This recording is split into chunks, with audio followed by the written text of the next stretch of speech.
நேயர்களுக்கு இனிய மாலை வணக்கம். வெள்ளி விழா நாயகன் மோகன் ரசிகர் குழுமத்தின் சார்பாக இன்று உங்களை சந்திப்பதில் மிக்க மகிழ்ச்சி அடைகிறோம். என்றும் மார்க்கண்டேன் அப்படின்னு சொல்லிட்டோம்னா நம்ம தமிழ் திரையுலகத்துல நிச்சயமா திரு மோகன் அவர்களுக்கு ஈடு இணை இருக்காது அப்படின்னு சொல்ல முடியும். இன்னைக்கு மட்டுமல்ல, அந்த காலத்தில் ரசிகர்கள் கூட ரசிக்கக்கூடிய இந்த கால இளைய தலைமுறையும் பாராட்டக்கூடிய ஒரு நடிகர் இருக்கிறார்னா அது நிச்சயமா மோகனா தான். அவரு இந்த திரையுலகத்தில் அடியெடுத்து வைத்த நாள் இன்று 7/10/1927 கோகிலா படத்தின் மூலம் அறிமுகமான திரு வெளிவிழா நாயகன் மோகன் அவர்களை பற்றி நாம் இன்று சற்று உரையாட இருக்கிறோம். நம்மோடு இந்த நினைவலைகளை பகிர்ந்து கொள்ள புகைப்படம் திரைப்படத்தின் இயக்குனர் திரு ராஜேஷ்லிங்கம் அவர்கள் இணைந்திருக்கிறார்கள். அவர்களை அன்புடன் வரவேற்பதை முயற்சி செய்கிறோம். சார் வணக்கம். வாங்க. வணக்கம். வணக்கம் சார். வணக்கம். ரொம்ப சந்தோஷம் சார். அதாவது இளைய தலைமுறையினருக்காக ஒரு அருமையான கல்லூரி திரைப்படத்தை புகைப்படத்தின் மூலமாக புகைப்படம் எடுத்து கொடுத்தீர்கள். அதுக்கு மிகப்பெரிய நன்றியும் வாழ்த்துக்களும். நான் உங்களை வந்து இங்க ரிசீவ் பண்ணதுக்கு ஒரு முக்கியமான விஷயம் இருக்கு சார். ஏன்னா உங்கள் புகைப்பட திரைப்படத்தின் மூலமாக நீங்க ஒரு இயக்குனர் மட்டுமல்ல, திரு வெளிவிழா நாயகன் மோகன் அவர்களுக்கு எப்படி மிகப்பெரிய ஒரு ரசிகர் அப்படின்ட்டு நாங்க பார்த்தோம். ஏன்னா அந்த படத்துல ஒரு கேரக்டரே வந்து திரு மோகன் அவர்களை ரசிக்கக்கூடிய அந்த கேரக்டரா நீங்க வச்சிருந்தீங்க. அது வந்து எங்களை ரொம்பவும் மகிழ்ச்சி அடை செய்தது, மிகழ செய்தது. அதற்கே நாங்க முதல்ல வந்து எங்க குடும்பத்தை சார்பாக உங்களுக்கு நன்றியை தெரிவிச்சுக்கணும் சார். ரொம்ப ரொம்ப நன்றி. அதுக்கு முன்னாடி இன்னைக்கு நம்ம 44வது ஆண்டு கொண்டாடுகின்ற திரு வெளிவிழா நாயகன் மோகன் அவர்களை பற்றிய ஒரு சின்ன கிளிப்பிங் நம்ம பார்த்துட்டு திருப்பி பேசுவோம் sir. Please sir. MGR, Sivaji என்கிற ஆளுமைகள் இருந்த காலகட்டத்தில்தான் ஜெமினியும் ஜெயசங்கரும் முத்துராமனும் SSRம் தனித்து தெரிந்தார்கள். அதேபோல் அடுத்து வந்த கமல், ரஜினி ஆளுமைகள் கொண்டிருந்த காலத்தில்தான் விஜயகாந்த், சத்யராஜ், பிரபு, கார்த்திக், முரளி என பலரும் கொடிகட்டி பறந்தார்கள். அவர்களில் மிக முக்கியமானவர் மோகன். அப்போது கமலுக்கு பெண்கள் மத்தியில் மிகப்பெரிய கிரேஸ் இருந்தது. அதேபோல் கமலுக்கு அடுத்தபடியாக மோகனை தான் பெண்கள் கொண்டாடினார்கள். மிகப்பெரிய ரசிகர்கள் கூட்டத்தை சம்பாதித்திருந்தார் மோகன். அவருடைய முதல் படம் கன்னட படம்.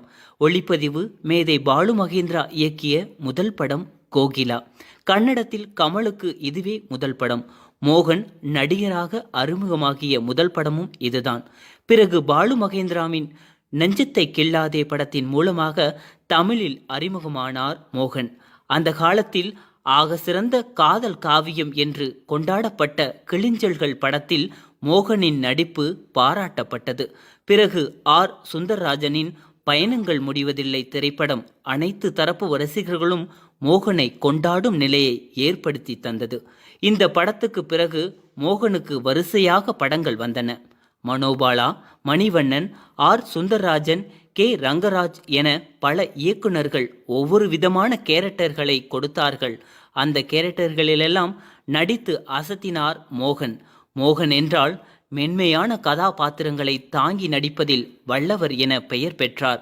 அது மெல்ல திறந்தது கதவு, மௌன ராகம் என நீண்டது. மோகன் என்றால் பாடல்களுக்கு பிரமாதமாக எக்ஸ்பிரஷன் கொடுப்பார் என்று பெயரெடுத்திருந்தார். பயணங்கள் முடிவதில்லையில் தொடங்கி உதய கீதம், இதய கோயில் என நீண்டு கொண்டே போனது இவரின் திரையுலகம்.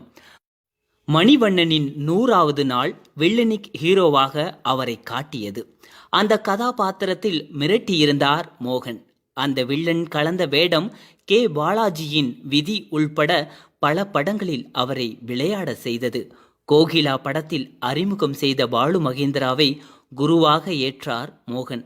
பின்னாளில் ரெட்டைவால் குருவி படத்தில் மோகனுக்கு காமெடி கலந்த ரோலை கொடுத்தது. அந்த பக்கமும் மோகன் ஜெயிக்க முடியும், நடிக்க முடியும் என்பதை நிரூபிக்க செய்தார் பாலு மகேந்திரா. இது இயக்குனர் ராமநாராயணனின் பல படங்களில் அவரை காமெடி ஹீரோவாக்கி அந்த பக்கமும் ரவுண்டு வர செய்தது. 80களில் தயாரிப்பாளர்களுக்கு பிடித்த ஹீரோ என்றால் அதில் முக்கிய இடம் பிடித்தவர் மோகன் என்கிறார்கள் விநியோகஸ்தர்கள். கால்சீட் கொடுத்து விடுவார். கொடுத்ததை போட்டு குழப்பி கொண்டிருக்க மாட்டார். விட்டு கொடுக்கும் குணத்தை இயல்பாக கொண்டவர். மார்க்கெட் வேல்யூ உள்ளவர். எப்படிப்பட்ட கதாபாத்திரத்திற்கும் பொருந்தக்கூடியவர்.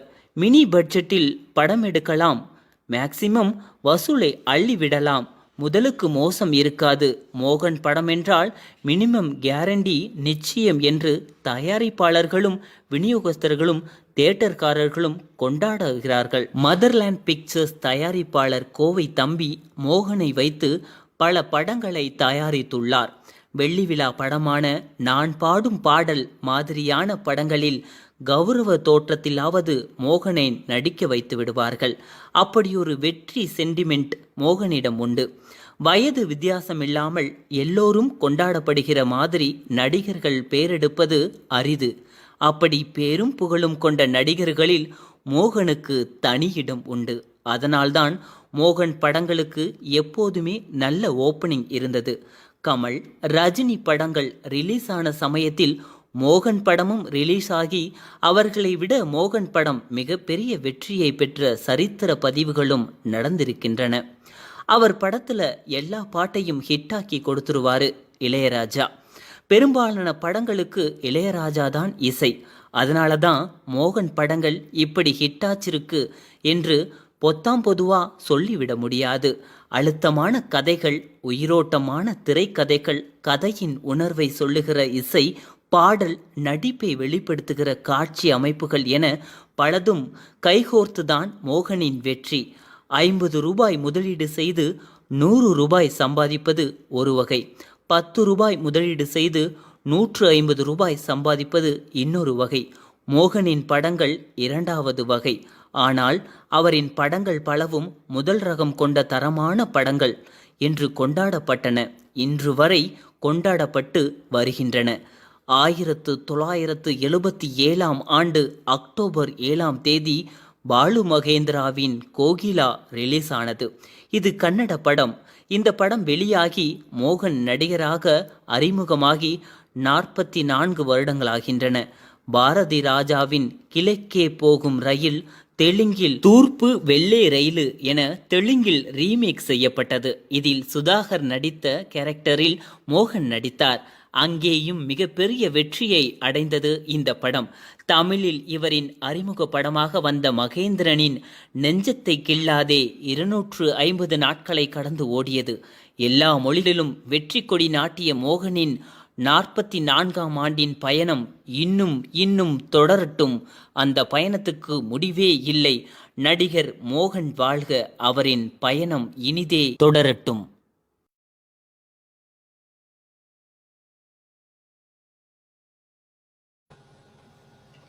வணக்கம் சார்.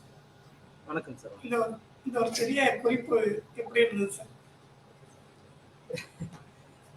ரொம்ப ரொம்ப ஒரு ஒரு டைம் மிஷின்ல ஏறி அப்படியே பின்னோக்கி போன மாதிரி இருக்குது. என்னுடைய பாலிய பருவத்தை திரும்ப வாழ்ந்த மாதிரி இருக்குது. இந்த படங்களுடைய பேரை கேட்குறப்பயே பல சம்பவங்கள் ஞாபகம் வருது. அந்த நேரத்தில் நான் ஸ்கூல் படிச்சுட்டு இருந்தப்போ எல்லா படத்தையும் தியேட்டர்ல பார்க்க முடியாது இல்லையா, அப்பா கூப்பிட்டு போறது மட்டும்தான் போக முடியும். ஆனால் வந்து மாசத்துக்கு 2 படம் போவோம். 2 சண்டே வந்து படம் கூப்பிட்டு போனா அதுல வந்து பெரும்பாலும் மோகன் சார் படங்கள் தான் இருக்கும். ஏன்னா வந்து மோகன் சார் படங்கள் வந்து பாத்தீங்கன்னா சொன்ன மாதிரி ஜெமினி சார் சொன்ன மாதிரி தொடர்ந்து அவருடைய படங்கள் வந்துகிட்டே இருக்கும். ஏன்னா அவர் நிறைய படங்கள் வந்து அவருடைய சுயநலத்துக்காக அவர் பண்ணவே இல்லை. நிறைய சின்ன ப்ரொடியூசர்ஸ் மேல கொண்டு வரணும், நிறைய டைரக்டர்ஸ் இன்ட்ரடியூஸ் பண்ணுங்கிறதுக்காக அவரை தன்னையே வருத்திக்கிட்டு அவர் நினைச்சிருந்தா அவருக்கு அந்த காலத்திலேயே மிக கமலஹாசன் ரஜினிக்கு அடுத்த லெவல்ல இருந்தாரு. நல்ல சம்பளம். அவர் வந்து ஒரு 8 மணி நேரம் 10 மணி நேரம் வேலை பார்த்துட்டு ஈவினிங்ஸ் நல்லா ஜாலியா ஃப்ரெண்ட்ஸோட வந்து ஹாப்பியா இருந்திருக்கலாம், இல்லாட்டி அவர் ஊருக்கு போயிருக்கலாம். அவர் அது மாதிரி எதுவுமே பண்ணதில்லை. தன்னால வந்து இன்னொருத்தங்களுக்கு லைஃப் கிடைக்கும் அப்படின்னா அவர் ஒரு புது director, for example Manobala, Manivannan, எத்தனையோ டைரக்டர்ஸ் அவங்களுக்காக அந்த நைட்ஸ் வந்து கால் ஷீட் கொடுத்து அந்த நைட்டு ஒர்க் பண்ணுவாரு. ஸோ தன்னுடைய சந்தோஷம் அவர் சம்பாரிச்சதை வந்து அவர் அனுபவிச்சாருன்னு சொல்லவே முடியாது. அவர் ஓடிக்கிட்டே இருந்தாரு. ஸோ எதுக்கு சொல்ல வரேன்னா அத்தனை படங்கள் ரிலீஸ் ஆகிட்டே இருக்கும். ஸோ வந்து நான் தேவி காம்ப்ளெக்ஸ் போனா தேவி பாரடைஸ்ல ஒரு படம் ஓடிட்டு இருக்கும், பிள்ளைங்கள ஓடிட்டு இருக்கும். இங்க தேவி பாலால வந்து டிசம்பர் பூக்கள் ஓடிட்டு இருக்கும். இதே மாதிரி பல படங்கள். எதுக்கு சொல்ல, அது இல்லாம தியேட்டர்ல நான் படங்கள் பார்த்தது இல்லாம VHS. ஸோ வந்து அந்த காலத்துல நம்ம மாசத்துக்கு ஒரு வாட்டி இல்ல 2 வாட்டி VCR எடுப்போம், வாடகைக்கு எடுப்போம். அதுல பார்த்தது பெரும்பாலான படங்கள் சாருடைய படங்கள். அப்கோர்ஸ் அஃபிஷியல் இதுதான், திருட்டு வீடியோ பார்க்கறது இல்லை. நல்ல பிரிண்ட்ஸ் எடுத்து ஒரு படம் விடாம தேடி பிடிச்சி பார்த்துருக்கேன் நான். சில அவரோட வெற்றி அடையாத சில படங்கள் கூட எனக்கு ரொம்ப, ஃபார் எக்ஸாம்பிள் குங்குமக்கோடு, ஆனந்த ஆராதனை, இது மாதிரி படங்கள்லாம் கூட நான் தேடி பிடிச்சி விசிஆர் காலையில 8-9 மணிக்கு திரும்ப கொடுக்கணும்னா நான் பார்த்த படத்தையே 3 வாட்டி பார்த்துருவேன் நான். 1 மணிக்கு அந்த படம் முடிஞ்சிருக்கும், எங்க வீட்டுல எல்லாரும் தூங்கிடுவாங்க, திரும்ப 2 மணிக்கு அதே படத்தை திரும்ப போட்டு பார்ப்பேன் நான். அந்த மாதிரி. ஸோ ரொம்ப அற்புதமா இருந்துச்சு நீங்க பண்ண ஒரு சின்ன வீடியோவா இருந்தா. அதுவும் அவருடைய அவ்வளவு பெரிய ஒர்க்கை நீங்க சுருக்கி சொல்ல முடியாது, ஆனா உங்களுடைய பெஸ்ட் கொடுத்துருக்கீங்க. யார் இது பண்ணது சார்? ரொம்ப அழகா பண்ணிருக்காங்க. நான் தான் சார் பண்ணேன். நீங்களே பண்ணீங்களா? வெரி குட், வெரி ஆமா குட். சார். நல்லா இருக்கு, நல்லா இருக்கு சார். Okay sir. ஸோ இன்னைக்கு சாருடைய அதாவது நம்மள மாதிரி ஃபேன்ஸுக்கு வந்து இது வந்து ஒரு மந்திர நாள்னு தான் சொல்லணும், ஒரு மேஜிக்கல் டே. இந்த நாள் மட்டும் அந்த வருஷத்துல 1977ல வராம இருந்திருந்தா இன்னைக்கு நம்ம இந்த அளவுக்கு ஒரு சிரிச்ச முகத்தோட இருப்போமான்னு தெரியல. ஸோ இந்த நாள் வந்து நம்மளை பொறுத்த வரைக்கும் ஒரு தீபாவளி, பொங்கல், இல்லாட்டி ஒரு கிருஷ்ண ஜெயந்தி மாதிரி ஒரு நாள் தான். எப்படி கிருஷ்ணன் அவதரிச்ச நாள் மாதிரி நம்மளுடைய கிருஷ்ணன் மோகன் சார் தான். ஸோ அவர் அவதரிச்ச நாள் இது மோகன் ஜெயந்தினே சொல்லலாம் இதை. அப்படிதான் எனக்கு தெரியுது. நிச்சயம். ஆமா, இந்த நாளுக்கு மோகன் ஜெயந்தினே பேர் வச்சிடலாம் நம்ம. Correct sir, correct sir. உண்மையிலே ரொம்ப நிகழ்ச்சியா சொன்னீங்க, மோகன் ஜெயந்தி அப்படின்னு வைக்கலாம் அப்படின்னு சொல்லிட்டு. உண்மையிலே அவர் சார் வந்து மிகப்பெரிய ஒரு ஆரம்ப காலகட்டங்களில் ஒரு நாடக நடிகராக தன்னை பர்மணித்துக் கொண்டார், உங்களுக்கு தெரியும். பெங்களூர்ல இருக்கும்போது அவர் சார் சொல்லுங்க. பெனக்கா அப்படின்ட்டு ஒரு பிவி காரந்த் அவர்களுடைய நாடக குழு அது. ஆமா சார். அந்த அந்த பிவி காரந்த் அவர்கள் தான் சார் வந்து கலை பயணத்துக்கு ஒரு மிகப்பெரிய அடிக்கோல் இட்டார். அதை திரு பாலுமகேந்திரன் அவர்கள் அதை மிகவும் செம்மைப்படுத்தி இந்த திரையுலகத்திற்கு அவர் அறிமுகப்படுத்தி வைத்தார். மிகப்பெரிய மகிழ்ச்சி தான் நமக்கு. அவர் கிட்டத்தட்ட தமிழ், ஆங்கில, இது மலையாளம், தெலுங்கு, கன்னடம் ஆகிய 4 மொழிகளில் நடிச்சிருந்தா கூட நம்ம தமிழ்நாடு மட்டும்தான் அவரை வந்து மொத்தமாக அதை சுவீகரித்துக் கொண்டது அப்படின்னு சொல்ல முடியும். அப்படி வந்து அவர் பார்க்காத அவர் படத்தை இன்னைக்கு எல்லா தாய்க்குள்ள மட்டும் சொல்லுவாங்க இல்லையா, அவங்க மட்டும் கிடையாது, எல்லாரும் ஒரு கதை அம்சமான ஒரு படத்தை வந்து பார்க்கணும்னா மோகன் படத்தை பார்த்துடலாம் அப்படின்ற மாதிரி. ஒரு குடும்ப பாங்கான படத்தை பார்க்கணும்னா நிச்சயமா வந்து மோகன் சார் படத்தை போய் பார்த்துடலாம் அப்படின்ற மாதிரி. பாடல்களுக்காக மட்டுமல்ல, ஒரு கதை அப்படின்றதுல கதைக்காக நிறைய படங்கள் அவர் பண்ணியிருக்கிறாருன்னு நமக்கு தெரியும். மனைவி சொல்லிய மந்திரமா இருக்கட்டும், இந்த மாதிரி 4 பேருக்கு நன்றி. விசு ஆரம்ப காலகட்டத்துல விசு அவங்க குரூப்ல படம் தான் நிறைய நடிச்சிருப்பாங்க. இன்றைக்கு விசு சாரோட 4 பேருக்கு நன்றி, அந்த சில நாட்கள், இந்த மாதிரி படங்கள் எல்லாம் மிகவும் நடிச்சிருப்பாங்க. முக்கியமா பாத்தீங்கன்னா தாம்பத்தியம் ஒரு சங்கீதம் அப்படின்னு ஒரு படம். அதுல வந்து ஒரு அருமையான பாடல் இருக்கு, நான் தாயுமானவன் தந்தையானவன் அப்படின்னு அருமையான பாடல் ஒன்று இருப்பாங்க. நீங்க பாடினா நல்லா இருக்கும், அந்த வரி தெரிஞ்சா பாடுங்க சார், ரொம்ப நல்லா இருக்கும். அதை விட முக்கியமா சார், உங்களுக்கு நீங்க எடுக்கிற முதல் திரைப்படம், அது புகைப்படம் அப்படின்னு படம் எடுத்திருக்கீங்க. அதுல எப்படி சார் மோகன் சாரோட ஒரு ரசிகரா வந்து கொண்டு வரணும் அப்படின்ற அந்த எண்ணம் உங்களுக்கு எப்படி சார் இருந்துச்சு? அதை சொன்னீங்கன்னா நல்லா இருக்கும் சார். புகைப்படம் என்னுடைய முதல் படம்.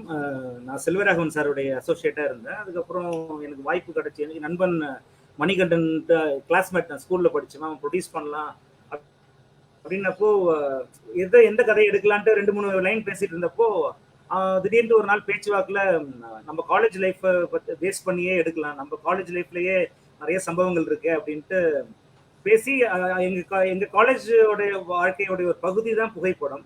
அதுல வர அந்த பாலா கேரக்டர் வந்து மோகன் சாருடைய ஃபேனா வரும். சொல்ல போனா அந்த பாலா கேரக்டர் வந்து கொஞ்சம் நான் தான். ஸோ என்ன பிரதிபலிக்கிற மாதிரி தான் நான் அந்த பாலா கேரக்டர் வச்சிருந்தேன். நான் வந்து 80கள்லேருந்தே மோகன் சாருடைய ரஜினி கமல் ஒரு பக்கம் எனக்கு பிடிச்சிருந்தாலும், நான் கமல் சாருடைய ஒரு ரசிகனா இருந்தாலும், எனக்கு வந்து மோகன் சார் தான் என்னுடைய மனசுல வந்து ரொம்ப ஆதாரமா. எனக்கு காலேஜ்ல நிறைய பேர் வந்து மோகன் தான் கூப்பிடுவாங்க, மோகன் சார் ஃபேனுங்கிறதுனால. ஸோ எனக்கு அது எப்படியாச்சும் எனக்கு மோகன் சாரை வச்சு முதல் படம் பண்ணும் அப்படிங்கிற ஒரு ஆர்வம் இருந்தது. பட் அந்த நேரத்துல சூழல் காரணமாகவும் சார் வேற விதமான கதைகள் எதிர்பார்த்துட்டு இருந்தாரு. அதனால நான் சாரை வச்சு அப்ப பண்ண முடியல. கூடிய சீக்கிரம் சாரோட ஒர்க் பண்ணுவேன் அப்படிங்கிற நம்பிக்கை இன்னும் எனக்கு இருக்கு. ஸோ அந்த ஆசையை தீர்த்துக்கிறதுக்காக எப்படியாச்சும் சாரை வந்து ஃப்ரேம் உள்ளார கொண்டு வரணும், சாரை வந்து சாரோட ஒரு பாட்டாச்சும் படத்துல வரணும்னு ஆசைப்பட்டு தான் அந்த பாலா கேரக்டரை வந்து நான் வந்து டிசைன் பண்ணியிருந்தேன். அது வந்து என்னுடைய ஒரு பிரதிபலிப்புன்னு சொல்லலாம். இன்னொரு விஷயம், அந்த கேரக்டருக்கு நான் பாலான்னு பேர் வச்சதுக்கு காரணம், மோகன் ஃபேனு எஸ்பி பாலசுப்ரமணியம் ஞாபகமா நான் பாலான்னு பேர் வச்சிருந்தேன். ஸோ ஏன்னா மோகன் சாரோடைய திரை குரலா நம்ம இன்னைக்கும் வந்து நம்ம எஸ்பிபி சாங்ஸ் கேட்குறப்ப மோகன் சார் மோகன் தான் ஞாபகம் வருது. ஸோ அந்த ஞாபகமா பாலான்னு பேர் வச்சிருந்தேன். அதை நான் எதிர்பார்த்ததை விட நிறைய பேர் வந்து அந்த ஒரு குறிப்பிட்ட இப்போ நீங்க சொல்ற மாதிரி பலர் வந்து அதை குறிப்பிட்டு நோட் பண்ணி நான் ரொம்ப பாராட்டியிருக்காங்க. மோகன் சாரும் அப்புறம் ரமேஷ் குமாரசாமி சார் அப்புறம் கௌரி மேம் மோகன் சாரோடைய மனைவி அவர்களும் எல்லாருமே வந்து ஷோ வந்து அவங்களுக்கும் தனியாக ஒரு ஷோ போட்டிருந்தேன். அவங்க வந்து பார்த்தப்போ மேடம் வந்து கௌரி மேடம் வந்து ரொம்ப சந்தோஷப்பட்டாங்க. சாங் வந்து மறக்காம நீங்க வந்து திரையில கொண்டு வந்திருக்கீங்க, நீங்க எந்த அளவுக்கு அவரை லவ் பண்றீங்க அப்படின்ட்டு அவங்க என்ன ஒரு தம்பி மாதிரி தான் பார்ப்பாங்க. எனக்கு அது ஒரு மிகப்பெரிய ஒரு சந்தோஷம். சாரை கொண்டு வந்தது மட்டும் இல்லாம சாரே வந்து அதை பார்த்து எனக்கு ரொம்ப வார்த்தைகள் இல்லை. வீட்டுக்கெல்லாம் கூப்பிட்டு சார் எனக்கு லஞ்ச் எல்லாம் கொடுத்துருக்காரு. எத்தனையோ வாட்டி சார் வீட்டுக்கு போறப்போ இந்த விஷயத்த அவர் சொல்லி சொல்லி ரொம்ப சந்தோஷப்படுவாரு. ஏதோ என்னால முடிஞ்ச ஒரு சின்ன ஒரு அன்பின் வெளிப்பாடு, அவ்வளவுதான் சொல்லணும். நிச்சயமா நிச்சயமா. உண்மையிலே அது வந்து மிகப்பெரிய நிகழ்ச்சியை கொடுத்தது. நீங்க சொல்லியிருந்தீங்க, அதாவது நீங்களே ஒரு ரசிகராக, அதோட அதையும் தாண்டி வணக்கம் குமரேஷ் வாங்க, அதையும் தாண்டி நீங்க சொன்னீங்க பாலான்ற பேர் வந்து ஏன் வச்சேன் அப்படின்றது சொன்ன அந்த காரணம் வந்து ரொம்ப ரொம்ப நிகழ்ச்சியா இருந்தது சார். அதாவது திரு எஸ்பிபி சார் அவர்களையும் நீங்க மறந்து விட, அதாவது அந்த பக்தியையும் நீங்க காமிச்சுக்கிட்டு மோகன் சாருடைய ரசிகத்திறமையை சேர்த்து காமிச்சுக்கிட்டு எப்போதுமே மோகன் சாரையும் எஸ்பிபி சார்களையும் பிரிக்க முடியாது அப்படின்றது தெரியும். ஆமா, அது திரு குமரேஷ் அவர்கள் சாரும் கரெக்டா சொல்லுவார். ரொம்ப சந்தோஷம் குமரேஷ் சார் பார்த்தது. எஸ்பிபி சார் வந்துட்டாரு பாருங்க. ஓகே, அதனால அந்த பேரு கரெக்டா அந்த பாலா கேரக்டருக்கு வச்சு அந்த பாலா வந்து திரு மோகன் சார் ரசிக்கிற மாதிரி வச்சது எவ்வளவு பெரிய ஒரு டாக் சார். அதுதான் நான் சொல்றேன். அதாவது எஸ்பிபி சாரே மோகன் சார் ரசிக்கிற மாதிரி வச்சிருக்கீங்க அந்த படத்துல அப்படின்னு நினைக்கும் பொழுது ரொம்ப ரொம்ப சந்தோஷமா இருக்கு. இப்ப நீங்க சொன்ன உடனே ஒரு குறுக்கிடுறதுக்கு மன்னிக்கணும். நீங்க சொன்ன உடனே ஒரு முக்கியமான சம்பவம் எனக்கு ஞாபகம் வந்துச்சு. மோகன் சார் பாலா எஸ்பிபியே வந்து மோகன் சாரை ரசிக்கிறாரு அப்படிங்கிற ஒரு பாயிண்ட் சொன்னீங்க இல்லையா? அதுக்கு ஒரு சம்பவம் வந்து நான் சின்ன சம்பவம் சொல்றேன். எதா இருந்தாலும் சுருக்கமாவே சொல்லிடுறேன், ஏன்னா நிறைய பேர் பேச ஆசைப்படுவாங்க. எஸ்பிபி சார் வந்து இப்ப மெல்ல திறந்தது கதவு படம் ரிலீஸ் ஆயிருந்த சமயம், இது வந்து எஸ்பி சரண் வந்து நேரடியாக சொன்ன ஒரு விஷயம். அப்போ வந்து எஸ்பிபி சார் வந்து ரொம்ப பிஸியா இருந்தாரு. ஒரு நாளைக்கு வந்து 12 பாட்டு 15 பாட்டு எல்லாம் பாடிட்டு இருந்த நேரம் அது. ஸோ நைட்டு வந்து சாப்பிட்டதுக்கு அப்புறம் அவருக்கு உடனே தூக்கம் வராது. ஸோ கொஞ்ச நேரம் உட்காந்து, அப்பெல்லாம் விசிஆர் தானே, விசிஆர் போட்டு அவருக்கு பிடிச்ச படங்கள் எல்லாம் பார்த்துட்டு இருப்பாராம். அப்போ வந்து ஒரு நாள் மிட் நைட்ல வந்து 2 மணிக்கு மேல ஆகியும் ஏதோ பேச்சு அந்த வீடியோ ரூம்ல இருந்து இந்த சவுண்டு வந்துகிட்டே இருந்திருக்கு. அவங்க அம்மா வந்து சரணை எழுப்பி, ஏன் அப்பா இன்னும் தூங்கலையே, போய் பார்த்துட்டு வா அப்படின்ட்டு அனுப்பிச்சிருக்காங்க. அங்க போனா எஸ்பிபி சார் வந்து தனியா உட்காந்து ஒரு குறிப்பிட்ட பாட்டை மட்டும் திரும்ப திரும்ப ரிவைண்ட் பண்ணி பார்த்துக்கிட்டே இருந்தாராம். அவருடைய கண்கள் வந்து ரொம்ப கலங்கி இருந்ததா. நான் ரொம்ப டிராமாட்டிக்கா அவர் ரொம்ப அழுதுட்டு இருந்தாருன்னா சொல்ல வரல, அவரோட கண்கள் கலங்கி இருந்தது. அப்போ வந்து அப்பாட்ட போய் நான் கேட்டேன், என்னப்பா, சரண் சொன்னது இது, சரண் சார், என்னப்பா ஏன் என்னாச்சு அப்படின்ட்டு.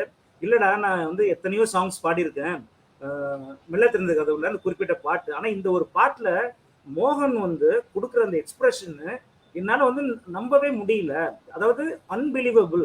நான் ரெக்கார்டிங் தியேட்டர்ல எக்ஸாக்டா அந்த வரியை பாடுறப்போ என்னுடைய பாடி லாங்குவேஜ் என்னவா இருந்ததோ அது அப்படியே வந்து அவர் வந்து ரெக்கார்டிங்க்கு வரல மோகன், ஆனா வந்து அப்படியே நான் பண்ணதை அந்த ஸ்கிரீன்ல பண்ணியிருக்காரு. என்னால நம்ப முடியல, அது எவ்வளவு அழகா பண்ணியிருக்காரு பாருன்ட்டு அந்த குறிப்பிட்ட வரியை திரும்ப பிளே பண்ணி காட்டுறாராம். அது வந்து பார்த்தோன்னே சரண், அது வந்து மோகன் இப்போ சொன்னாரு, ரீசெண்டா சார் மறைஞ்சதுக்கு அப்புறம் சொன்னாரு சரண் சார். அது என்ன பாட்டுனா, தேடும் கண் பார்வை தவிக்க, அந்த பாட்டுல வந்து சரணத்துல காண வேண்டும் சீக்கிரம் என் காதல் ஓவியம், அப்போ வாராமலே பாரு வாரா அப்படின்னு பாருல. அது வந்து பாலு சார் வந்து பாடுறப்போ காணாமலே அந்த வரி வந்து அது அப்படியே மோகன் சார் பண்ணிருப்பாரு. அந்த ஷோல்டர் எப்படி பண்ணி அப்படியும் பாரு. அது பார்த்து அவரால் நம்ப முடியல.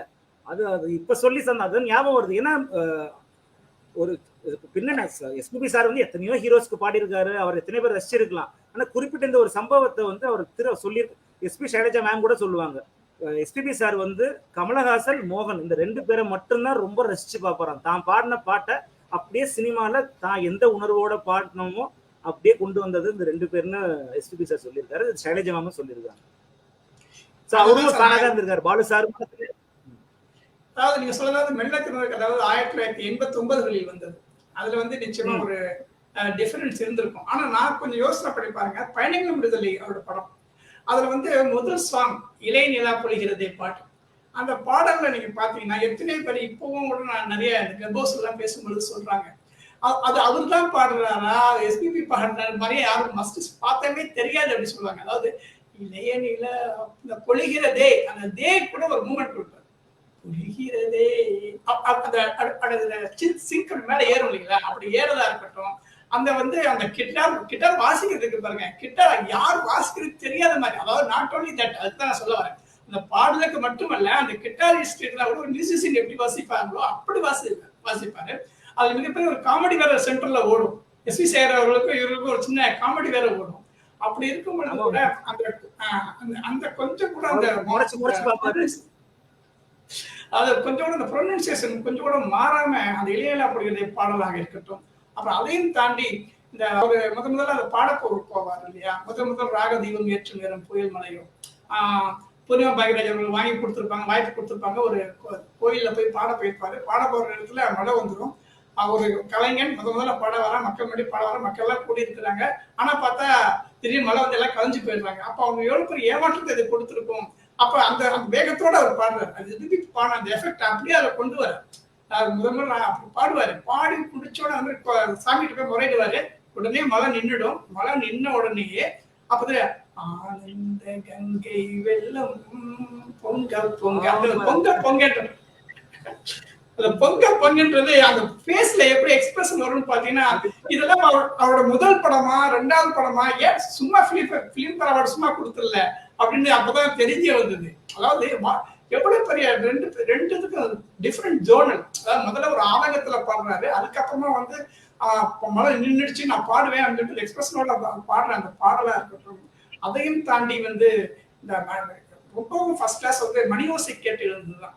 அதாவது ஒரு பாடம் என்னை பொறுத்த வரைக்கும் சார், என்னதான் நீங்க வந்து ஒரு ஒளியில வந்து ஓகோன்னு கொடுத்தா கூட மனசுல நிக்கணும். அது நிக்கும் பொழுது நமக்கு என்னதான் கண்ண முடியும் பாடினா கூட டப்புன்னு நமக்கு வந்து வியூ என்ன வருமோ அதுதான் நிக்கும். இப்ப உதாரணமா சொல்லுவாங்க இல்லைங்களா, இடியா மின்னலா எது வருது முன்னாடி வருது அப்படி சொல்லுவாங்க.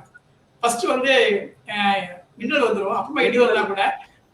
அதாவது நான் என்ன சொல்றேன், நம்ம கண்ணை மூடிட்டோம்னா நம்ம மனசுல என்ன பதியுதோ, அந்த சீன்ல என்ன பதியுதோ அதான் ஞாபகம் வரும். அதே மாதிரி அந்த மணியோசி கேட்டு பாட்டு அதான் சொல்ல வரேன்.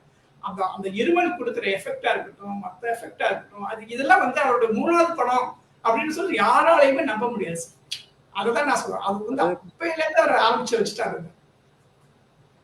2019 நம்ம ஜனவரி ஒரு மீட் வச்சோம் இல்லையா, சார் வந்தார் இல்லையா 2 வருஷம் முன்னாடி. அப்போ நான் வந்து 20 ஜனவரி 5ஆம் தேதி. ஏன்னா அது வந்து ஒரு மறக்க முடியாத அனுபவம். அதை பேசுவோம் சார், நிச்சயமா பேசுவோம். கொரோனால வந்து எல்லாமே அழிஞ்சு போயிடுச்சு. டேட்லாம் கொஞ்சம் அந்த இதுல வந்து இந்த சம்பவத்தை நான் இந்த ஒரு விஷயத்த நான் சொல்லியிருந்தேன். அந்த நீ ஓசை கேட்டு எழுந்து அந்த சாங்ல வந்து பாத்தீங்கன்னா அந்த இருமுறது வந்து பாதை மாறி போகும் போது அந்த இருமுறது எஸ்பிபி எத்தனை வாட்டி இருமுறாரு அதே கவுண்ட். அந்த அந்த நெஞ்சு இந்த தொண்டைக்குழியில அந்த இது இருக்கு இல்லையா, அந்த கோலி மாதிரி அது வந்துட்டு போகும். அது நீங்க சும்மா பாடினா அது வராது. அவர் அதை ஃபீல் பண்ணி பாடுறப்ப அந்த இது வெளில வந்துட்டு போகும். அப்புறம் வந்து இப்படிலாம் பண்ணுவாரு அவரு, பாடும் புதுவி. அது வந்து அது ஆக்சுவலி வந்து அந்த ஒரு சாங் வந்து பாலு சார் எப்படி பாடுறாருன்னு பாக்குறதுக்காக. ஏன்னா அது சார் நடிச்ச 4வது படம் நினைக்கிறேன், மூடு பண்ணி நெஞ்சத்தை இல்லாதே 4வது தமிழ் படம். ஸோ வந்து இந்த ஒரு சிங்கருடைய இது ஃபர்ஸ்ட் டைம் பண்றதுனால பாலு சார் எப்படி பாடுறாரு அப்படிங்கறது நல்லா கவனிச்சு கொஞ்சம் இதா யூஸ்ஃபுல்லா இருக்குங்கிறதுனால சாருக்கே தெரியாம அவர் நின்று கவனிச்சிருக்காரு.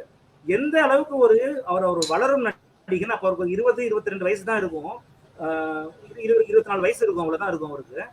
எவ்வளவு ஒரு கலை மேல ஒரு ஆர்வம் இருந்திருந்தா அவர் அதை அவ்வளவு உன்னிப்பா கிரகிச்சு அதை வந்து அது அப்படியே ஒரு பிளாட்டிங் பேப்பர்ல இந்த இங்க் அப்படி ஒத்தி எடுக்கிற மாதிரி கொண்டு போய் அப்படியே கேமரா முன்னாடி கொண்டு போய் வச்சுட்டாரு. அது எஸ்பி பாலசுப்ரமணியமே கேமரா முன்னாடி வந்து நடிச்ச மாதிரி தான் அது இருக்கும்.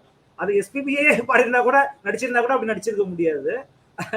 அது நிஜமா மோகன் சார் தான் பாடியிருப்பாரு கூட இப்போ கூட டவுட்டா இருக்குது. அப்பதான் சொல்லணும். இன்னொரு சம்பவம் சொல்லுவேன். சின்ன வயசுல வந்து அப்ப இந்த அரேபியா சவுதியில எல்லாம் வந்து கங்கை மரன் ப்ரோக்ராம் நடத்துவாரு. பாலு சார் நான் எல்லாம் போய் பாடுவாங்க. அப்போ வந்து எஸ்பிபி வந்து இந்த மோகன் சார் சாங்ஸ் பாடிட்டு இருந்தாரு. ஏ ஆத்தா ஆத்தோரம் எல்லாம் பாடிட்டு இருந்தாரு. அப்ப நான் எங்க வீட்டுல எங்க சித்திட்டையா சொல்லிட்டு இருந்தேன் நானு, இங்க பாருங்களேன் ஸ்டேஜ்ல மோகன் மாதிரியே ஒருத்தர் பாடுறாரு. ஆக்சுவலி எஸ்பிபி பாடிட்டு இருக்காரு. எஸ்பிபி பாடுறாரு தெரியாது. மோகன் மாதிரியே ஒருத்தர் அங்க பாடிட்டு இருக்காரு பாருங்களேன் அப்படின்னு நான் சொல்றேன் நானு. அந்த அளவுக்கு என் மைண்ட்ல வந்து அவருதான் பாடினாருங்கிறது பதிஞ்சு போயிடுச்சு. நிச்சயமா நிச்சயமா. சோ சொல்லுங்க சார். பாடகர் நல்லவங்க கொண்டு வர்றாங்க. அதையும் தாண்டி அவர் நிறைய கதைகளின் மேல வந்து ரொம்ப நாட்டம் வச்சிருந்தார் சார். அதாவது அவர் ஒரு படம் 2 படம் இல்லை, எந்த படம் எடுத்தாலும் அந்த கதை வந்து ரொம்ப அவருடைய மைண்ட் செட்டு கேட்டா வந்துருச்சுன்னா உடனே அது வந்து ஓகே பண்ணிடுவார்னு சொல்லுவாங்க. அப்படி அவர் எடுத்துக்கிட்ட எல்லா கதையுமே அதனால சக்சஸ் ஆச்சு. திரு ரஜினிகாந்த் அவர்கள் கூட ஒரு வாட்டி கேட்டுருக்காரா, எப்படி நீ வந்து எல்லாமே கண்டினியூஸா ஹிட், நானும் ஒரு படம் 2 படம் கொடுக்க யோசனை பண்ணிட்டு நீ கண்டினியூஸா ஹிட் கொடுத்துட்டே இருக்கு, எப்படி இந்த கதைங்க செலக்ட் பண்ற, எனக்கு அதை கத்துக்கூட அப்படின்னு ரஜினிகாந்த் அவர்கள் சொன்னதாக வேடிக்கையா சொன்னதாக கூட சொல்லுவாங்க. அது மாதிரி மிகப்பெரிய எண்ணற்ற இயக்குநர்களுக்கு வாய்ப்பு கொடுத்தது திரு மனோபாலா அவர்கள் வந்து நிச்சயமா நன்றி மறக்காம இருக்கிறது திரையுலகத்துல முதல்ல முக்கியமான ஒரு குணமா இருக்கும். அது திரு மனோபாலா அவர்களை நான் நிறைய பேட்டிகளை பார்த்திருக்கோம். அதாவது அவரை வாழ வைத்தது திரு மோகன் அவர்கள் தான். என்ன மட்டுமல்ல, என்ன போன்ற 41 இயக்குநர்களை வாழ வைத்திருக்கிறார் திரு மோகன் அவர்கள் அப்படின்னு சொல்லி மனோபாலா பாஸ்டர் சொல்லுவாங்க. ஆமா, அப்படி ஒரு அறிமுக இயக்குநர்களை வந்து தான் வாழ்ந்த காலத்துல இத்தனை பேரை வந்து வளர்த்து விட்டுருக்காங்க, அவங்களுக்குலாம் வாய்ப்பு கொடுத்துருக்காரு மோகன் சார் நினைக்கும் பொழுது எப்படி நீங்க அதை பத்தி என்ன சார் நீங்க ஒரு இயக்குனரா அதை எப்படி பாக்குறீங்க சார்? இது வந்து மிகப்பெரிய விஷயம். அந்த காலத்துல நீங்க பாத்தீங்கன்னா, அந்த காலத்துல நான் சொல்றது எம்ஜிஆர் சிவாஜி காலத்துல இருந்து சொல்றேன். எம்ஜிஆர் ஆகட்டும், சிவாஜி சார் ஆகட்டும், எல்லாருமே வந்து அவங்களுக்கு தொடர்ந்து வெற்றி கொடுத்த இயக்குநர்கள் மட்டும்தான் வச்சுப்பாங்க. புது இயக்குநர்களை வந்து சிவாஜி சார் சில பேரை இன்ட்ரடியூஸ் பண்ணியிருக்காரு. ஆனா ஜென்ரலா பாத்தீங்கன்னா அந்த ஒரு பழக்கமே கிடையாது. அது வந்து யாரு பண்ணுவாங்கன்னா ஜெய்சங்கர் பண்ணிட்டு இருந்தாரு. ஜெய்சங்கர் சார் வந்து ஒரு மோகன் சார் மாதிரி ஒரு தங்கமான மனுஷன். ஜெய்சங்கர் சார் நிறைய பண்ணுவாரு. அதை தவிர்த்து அடுத்த ஜென்ரேஷன்ல ரஜினி கமல் கூட ரொம்ப சேஃபா தான் அவர் பிளே பண்ணுவாங்க. மேக்சிமம் எஸ்பி முத்துராமன், ராஜசேகர், அப்புறம் ஜெகநாதன், இது மாதிரி ரொம்ப ஒரு குறிப்பிட்ட சில இயக்குநர்களை மட்டும் வச்சே பிரயாணிப்பாங்க. எனக்கு தெரிஞ்சு அந்த ஜெனரேஷன்ல மோகன் சாரும் விஜயகாந்த் சார் இவங்க 2 பேர் மட்டும்தான் அதிகபட்சமான. இந்த நேரத்துல நான் விஜயகாந்த் சார் சொல்றதுக்கு காரணம், நான் வந்து நாங்க குடியிருந்த டி நகர் பகுதியில நாங்க அப்போ ஒரு பிசினஸ் பண்ணிட்டு இருந்தோம். பக்கத்துல விஜயகாந்த் சார் ஆபீஸ் இருந்தது. அதனால நான் சொல்றேன், மோகன் சாரும் விஜயகாந்த் சார் இன்ட்ரடியூஸ் பண்ண மாதிரி வேற யாருமே பண்ணது கிடையாது. பிரபுவோ, கார்த்திகோ, சத்யராஜ் சார்லாம் வந்து ஒரு படம் 2 படம் வெற்றி கொடுத்துட்டு வாங்க, நான் தப்பா சொல்லல, அது அவங்களுடைய கொள்கையா இருக்கலாம். மோகன் சார் வந்து அதான் நான் முதலே சொன்ன மாதிரி தன்னுடைய வசதி, தன்னுடைய சௌகரியம் இதெல்லாம் பார்க்காம அத்தனை பேரை வந்து இன்ட்ரடியூஸ் பண்ணியிருக்காரு. எத்தனையோ பேர் இப்ப ரீசெண்டா கூட ராமதாஸ் அப்படின்ட்டு இப்ப ரொம்ப ரொம்ப பிரபலமான ஒரு நடிகர். அவரு இயக்குனர் ராமதாஸ் வந்து அவருடைய முதல் படம் 1000 பூக்கள் மலரட்டும், அவர் வந்து மோகன் சார் ஹீரோவை நடிச்சிட்டு இருந்தப்போ அசிஸ்டன்ட் டைரக்டரெல்லாம் நிறைய வசனம்லாம் எழுதியிருக்காரு அவரு. அப்போ வந்து ஒரு நாள் வந்து மோகன் சார்ட்ட அவர் பேசிட்டு இருக்கிறப்போ, என்னெல்லாம் நீங்க வளர்த்து விட்டுவீங்களா அப்படின்னு சொன்னப்போ, நீ வந்து இப்படி சொல்லிட்ட, அடுத்த மாசமே நீ ஒரு படம் பண்ற, அது நான் ஹீரோ, நான் கம்பெனி சொல்றேன் அப்படின்ட்டு மதர்லேண்ட் பிக்சர்ஸோடைய 1000 பூக்கள் மலரட்டும் வந்து ராமதாஸ்க்கு வந்து அவர் வாங்கி கொடுத்ததா இப்போ ரீசெண்டா ஒரு இன்டர்வியூல ராமதாஸ் சொன்னாரு.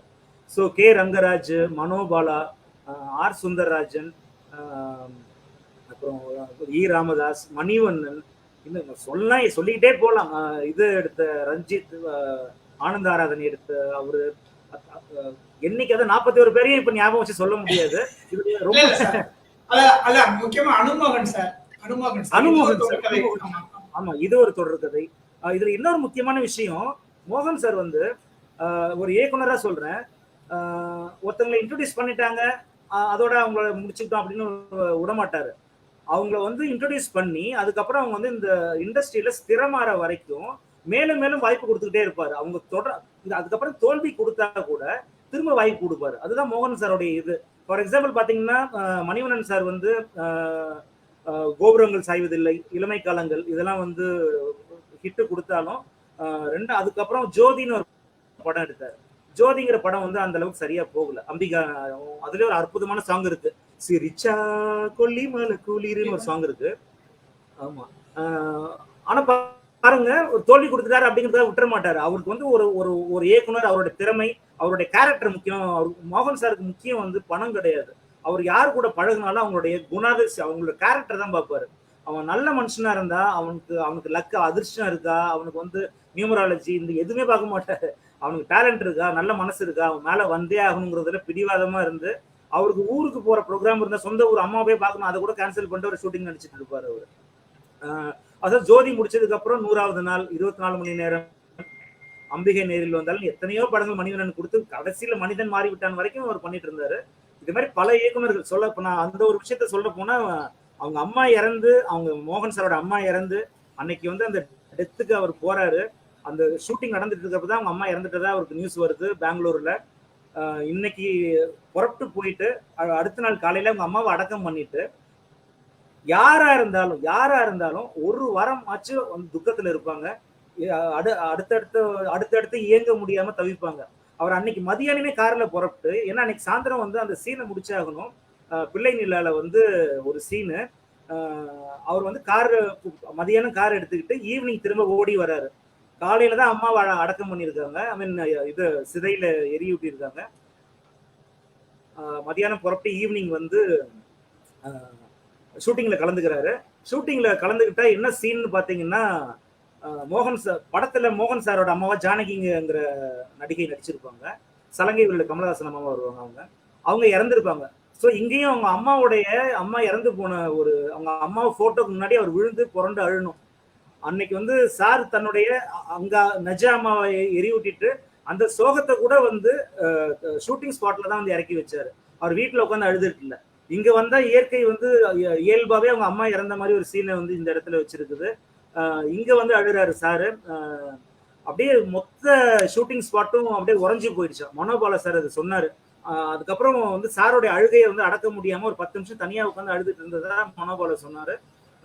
அவருக்கு எந்த அளவுக்கு தன்னுடைய தொழில் மேலையும் அந்த கலை மேலையும் அவங்க அம்மா ஆக்சுவலி சந்தோஷம் தான் பட்டிருப்பாங்க. இதை நினைச்சு இதுதான் கலைஞனுங்கிற. சிவாஜி சார் சொல்லுவாரு, செத்து போனா நாடக மேடையிலே செத்து போயிடணும்ட்டு. தன்னோட தாய் இருந்த துக்கத்தை கூட இங்கதான் இறக்கி வைக்கிறாருன்னா அவர் எவ்வளவு பெரிய கலைஞனா இருக்கணும். அவரெல்லாம் நம்ம கொண்டு போய் வச்சிருக்க வேண்டிய இடம் இன்னும் எங்கேயோ இருக்கு. நம்ம தான் அவரை வந்து நம்ம ரசிகர்கள் இல்ல. அதுக்கு என்ன சொல்றது? நிச்சயமா சார். அதாவது இப்ப கூட பாத்தீங்கன்னா தொலைக்காட்சியை எடுத்தீங்கன்னா இப்ப நைட்டு 1000 பக்கம் வரட்டும் டிஜிட்டல் பிளஸ்ல ஓட போகுது, 8 மணிக்கு போட போறாங்க. சோ எப்படி இருந்தாலும் காலைல சன் நியூஸ் திறந்தீங்கன்னு வச்சுக்கீங்களேன், சன் லைஃபா அது நிச்சயமா வாய்வெளியில பாட்டு பாடாம இருக்கவே இருக்காது. அதே மாதிரி மௌனராகம் பாடலை கேட்காம இருக்கவே முடியாது. இப்படி எல்லாருக்குமே இப்ப லேட்டஸ்ட் ஜெனரேஷன் கூட இந்த மௌனராகத்தை பத்தி நிறைய பேர் பேசுறாங்க. பழைய இப்ப என்னதான் ராஜராணி அது வந்து வந்துருச்சு அப்படின்னு சொல்லி சொன்னா கூட, அதோட செகண்ட் பார்ட் அப்படின்னு சொல்லி சொன்னா கூட, ஆனா மௌனராகத்தில் இருக்கிற அந்த எஃபெக்ட், அவருடைய அந்த ஆத்மார்த்தமாக அமைதியா நடிக்கிற அந்த அதாவது அந்த நடிப்புக்கு ஏகாதவங்க யாருமே இல்ல. தெரியும் இல்ல ஒரு ரெஃபரன்ஸ் கூட நீங்க ராஜராணி சொல்றதை நான் விரும்பல. ஏன்னா நான் இது ஒரு பேச்சுக்கு சொல்றேன். அது வந்து அவ்வளோ ஒரு ஒரிஜினல் தங்க நகைங்கிறது தங்க நகை தான், ரோல் கோல்டுங்கிறது அது அதெல்லாம் நம்ம கம்பேர் பண்ண வேண்டாம். அது வந்து ஒரு மோசமான ஒரு பொதுமக்கள் பார்வையில் என்ன வந்து நம்ம இயல்பா அப்படி சொல்றோம், அதுதான் சொல்ல வரோம். எதுக்கு சொல்றோம்னா அது வந்து அந்த படத்துல விமர்சிக்கல, அது மக்கள் ரசிச்சதுனால தான் அது ஹிட் ஆயிருக்கு. பட் நான் சொல்ல வர்றது, நீங்க என்ன பண்ணாலும் மௌனராகத்தை ரீக்ரியேட் பண்ணவே முடியாது. இன்னைக்கும் வந்து எனக்கு தெரிஞ்சு சினிமாக்காரங்கள்ல பல பேருடைய ஹார்ட் டிஸ்க்ல, பல டைரக்டர்ஸோட ஹார்ட் டிஸ்க்ல மௌனராகம் இருக்குது, ரெட்டைவால் குருவி இருக்கும். அதாவது மோகன் சாரோட அது கிளாசிக்ஸ்.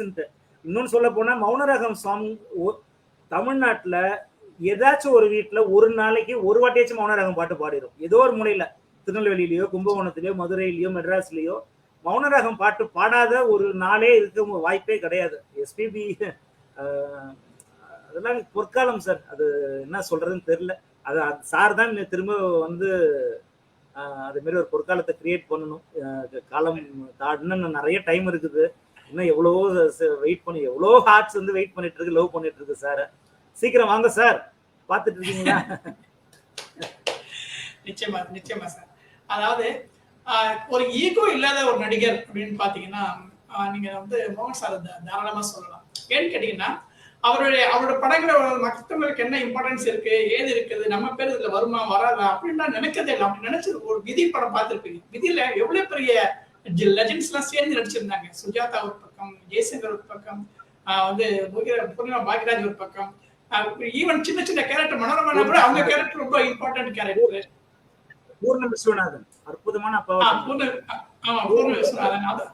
அதோட இல்லாம வளர்ந்து வர ஒரு நடிகர் ஒரு நெகட்டிவ் ரோல நடிக்கணும். ஏன்னா சாரோட ஓட் பேங்க் சொல்ற மாதிரி ரசிகர் பேங்க் பாத்தீங்கன்னா லேடிஸ் தான் அவர் வந்து அவ்வளவு தூரமா நேசிச்சாங்க, அவரோட எல்லாருமே கொண்டாடினாங்க. அப்படி இருக்கும் பொழுது அவர்களுக்கு வெறுத்து பார்க்கக்கூடிய ஒரு எப்படி கேரக்டர் எப்படி சூஸ் பண்ணாரு அப்படின்றது வந்து நீங்க பார்க்கணும். அப்பதான் அவருடைய கதை மேல எந்த அளவுக்கு நம்பிக்கை வச்சிருக்கிறாரு. என்ன சாதாரணமே நான் எத்தனோட பேசும்போது நான் சார்ட்ட சொல்லி கேட்டிருக்கிறேன். அதாவது வெள்ளி விழா நம்ம சொல்றோம், வெள்ளி விழா நாயகன் நம்ம சொல்லி சொல்றோம். சார் என்ன சொல்லுவாங்கன்னு கேட்டீங்கன்னா, நான் நடிச்ச படம்லாம் வெள்ளி விழா கொண்டாடுன்னு சொல்லல, வெள்ளி விழா கொண்டாடிய படங்கள்ல நான் இருக்கிறேன் அப்படின்னு சொல்லி எனக்கு ஒரு தன்னடக்கத்தை சொல்றதுதான் வந்து அந்த தன்னடக்கம் அத்தனை பேருக்கும். ஒரு திரைப்படம் என்பது ஒரு கூட்டு முயற்சி. இதுல வந்து எல்லாருமே வந்து எல்லாருமே சேர்ந்து நடந்தாலும் சக்சஸ் ஆக முடியும்.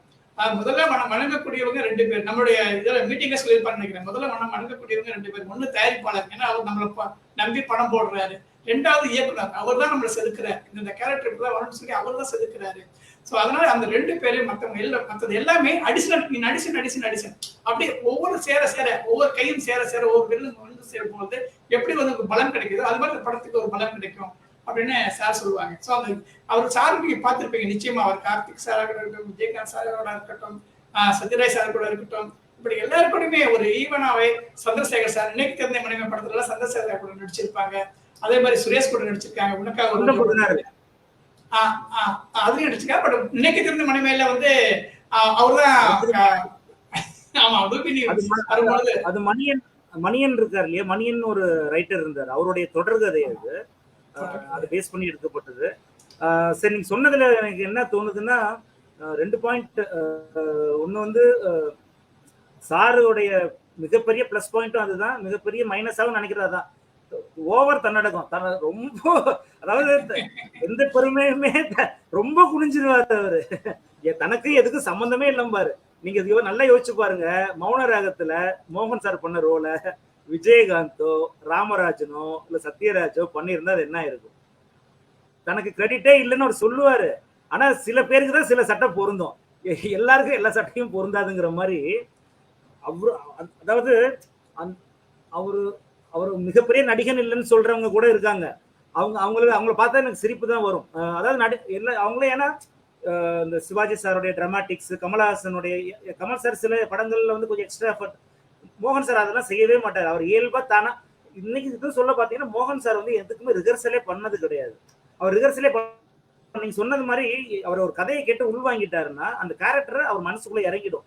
அவர் ஷூட்டிங் ஸ்பாட்டுக்கு வரப்ப அந்த கேரக்டர் தான் வருவார். இது ஒரு தொடர் கதையில ஒரு வேலை தேடுற ஒரு இளைஞனாவோ, இல்லாட்டி வந்து ஆனந்த ஆராதனையில வந்து ஒரு கழுத்து கீழே இயங்காத ஒரு பேஷண்டாவோ, இல்லாட்டி ரெட்டைவால் குருவியில வந்து ஒரு குறும்புக்கார ஹஸ்பண்டாவோ, எதுவா இருந்தாலும் அந்த கேரக்டரா மாறிடுவார். அந்த ஆக்ஷன், கேமரா ஆக்ஷன் சொன்னதுக்கு அப்புறம் அவர் மோகன்கிறதே மறந்துட்டு அந்த கேரக்டரா தான் அவர் வாழ்வாருங்கிறது ஒரு விஷயம். ஸோ அவர் வந்து தன்னடக்கமா சொல்லிட்டு போட்டாங்க அவருடைய இது. நமக்கு தெரியும்ல சாரு யாருன்ட்டு. இன்னொரு விஷயம், நீங்க சொன்னது ஒரு பெரிய விஷயம். ரஜினி கமலஹாசன் ஆரம்பிச்சு மோகன் சார் வந்து யாரு கூடயும் நடிக்கிறதுக்கு எந்த ஈகோவும் பார்த்தது கிடையாது. ஃபார் எக்ஸாம்பிள் 100வது நாள்ல, இன்னைக்கு 100வது நாள்ல வந்து கதாநாயகனும் வில்லனும் 2மே மோகன் சார் தான். ஆனா இன்னைக்கு டிவிடியில வந்து டிவிடி கவர்லாம் பாத்தீங்கன்னா விஜயகாந்த் படத்தை வந்து பெருசா போட்டுட்டு மோகன் சார் சின்னதா போடுறாங்க. சத்யராஜ் கூட கொஞ்சம் பெருசா போடுறாங்க. மோகன் சார், ஏன்னா இதெல்லாம் வந்து மார்க்கெட்டிங் இதுதான். ஸோ சாருக்கு தன்னுடைய சுய விளம்பரங்கிறதும் தெரியாது. அந்த படத்துல நீங்க பாத்தீங்கன்னா அவர் நினைச்சிருந்தா மணிவண்ணனுக்கு அவர் தான் லைஃப் கொடுக்குறாரு. அவர் வந்து விஜயகாந்த் ரோலுக்கு ஒரு சின்ன ஆக்டர் போட சொல்லியிருக்கலாம், இல்லாட்டி வந்து அந்த ரோலை வந்து கம்மி பண்ண சொல்லியிருக்கலாம். அவர் அதுல எல்லாம் ஈடுபடவே மாட்டாரு.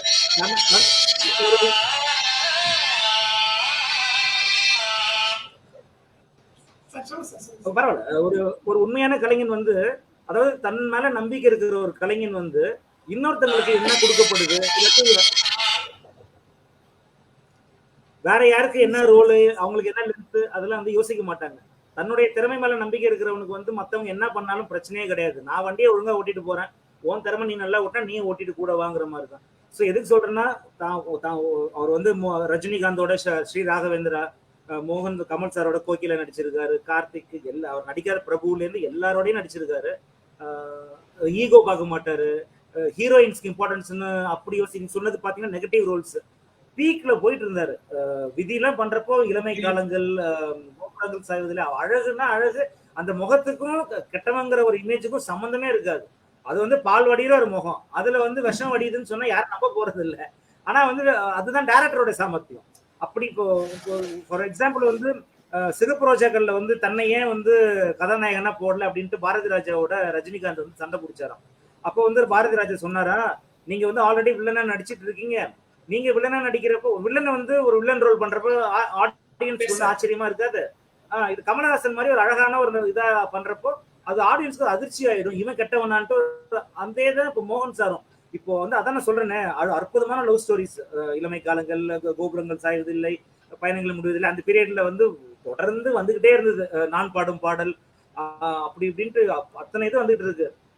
அந்த நான் பாடும் பாடலுங்கிறப்போ தேவன் கோவில் தீபம் ஒன்று, அந்த பாட்டுல வந்து அந்த பீச்ல நடந்து வருவாரு, அந்த காத்துல அந்த முடியோட பின்னாடி போகும், அழகா அப்படி சிரிச்சுட்டே நடந்து வருவாரு, தன் சிரிச்சுட்டே வருவாரு. எனக்கு சாரோட முடியாது ரொம்ப பிடிக்கும்னு கேட்டீங்கன்னா, கோபுரங்கள் சாய்வதில் வந்து பாத்தீங்கன்னா தெரியும், அப்படியே நேச்சுரல் ஹேர் மாதிரி அப்படியே ஹிப்பி மாதிரி பயங்கரமா இருக்கும். அதுக்கப்புறம் ரெண்டு பேரும் மாடிட்டு முழிக்குது அந்த சீன்ல பாத்தீங்கன்னா அந்த முடி அது ஒரு ஃபர்ஸ்ட் கிளாஸா இருக்கும். அதையும் தாண்டி பிள்ளைநீலா படம் பார்க்கணும் சார். பிள்ளைநீலா படத்துல வந்து இந்த ராஜா மகள் பாத்தீங்கன்னா அதுல வந்து அந்த டெஃபர்ட் குறுக்க அப்படி கையை கட்டிக்கிட்டு அந்த ஒயிட் கலர் ஷர்ட்ல வந்து அந்த ஒயிட் கலர் ஷர்ட் வந்து ரெட் கலர் செக்கர் ஷர்ட் போட்டிருக்கோம். அது குறிக்கிட்டு அப்படியே அந்த இதுல ஃபுல்லா முடி அப்படியே காத்துல பறக்கத்துக்கும் அதுக்கும் செம்மையா இருக்கு. அந்த பாட்டோட எண்ட்ல வந்து ஒரு மரத்துக்கு பிளாக் ஷர்ட் போட்டுட்டு ஒரு மரத்துல இருந்து இன்னொரு மரத்துல நடந்து வருவாரு ஸ்டைலா, ராதிகா இருந்து பாடிட்டு இருப்பாங்க, அவ்வளவு அழகா இருக்கும். ஒரு மாதிரி சில்கா ஒரு பிளாக் ஷர்ட். அந்த பாட்டுல ராதிகா வந்து ஓப்பனாவே சைட் அடிப்பாங்க மோகன் சார், அது ஷூட்டிங்னு மறந்துட்டு நல்லாவே தெரியும், அவ்வளவு அழகா இருப்பாரு அதுல. எதுக்கு சொல்ல வந்தேன்னா, அவ்வளவு சூப்பர் லவ் ஸ்டோரிஸ், ஒரு சாஃப்டான ரோல்ஸ் பண்ணிட்டு இருந்தப்போ எந்த ஹீரோவுமே இன்னைக்கு வந்து இன்னைக்கு விஜய் சேதுபதி என்ன பண்றாருன்னு சொல்லலாம், அந்த காலத்துல யாருமே பண்ணல. முக்கியமா விதி கூட ஒரு பொண்ணதான் ஏமாத்தின மாதிரி காட்டுறாங்க. அம்பிகை நேரில் வந்தால் பாத்தீங்கன்னா ஒரு கடுமையான விமர்சர், அந்த விட ஒரு கேவலமான ஒரு ரோல் யாருமே பண்ண முடியாது. ஒரு விலை மாது வந்து அவரை வந்து அசிங்கமா திட்டுவாங்க. எந்த ஹீரோ ஒத்துப்பாங்க சொல்லுங்க? அவருக்கு அந்த இமேஜ் அப்படிலாம் எதுவுமே பார்க்காம 100வது நாள் அந்த அது கொடூரமான ஒரு கொலையாளி. அம்பிகை நேரில் வந்தால்தான் என்னாலே டைஜஸ்ட் பண்ண முடியல சார், அந்த ரோலை என்னால பார்க்கவே முடியல. ஏன்னா அவரு ரியல் லைஃபுக்கு அதுக்கு சம்மந்தமே கிடையாது. அவரு சாரை வந்து மணிவண்ணன், அதனால அந்த படம் மிகப்பெரிய தோல்வி கூட அடைஞ்சுது. அது வந்து பிற்காலத்துல வந்து அதோட ப்ரொடியூசர் சித்ரா லக்ஷ்மணன் சார் வந்து சொல்லிட்டு இருந்தாரு, அந்த ரோல்ல நான் மோகனை வந்து காஸ்ட் பண்ணது வந்து மிகப்பெரிய தப்புன்னு எனக்கு தெரிஞ்சுது அப்படின்னு அப்புறம் சொன்னாரு. அந்த மாதிரி தோல்வி படங்கள்ல கூட அவ்வளவு அற்புதமான சாங்ஸ், கல்யாண சேலை இனி என்ன பாட்டு சார் அந்த சாங், அது மாதிரி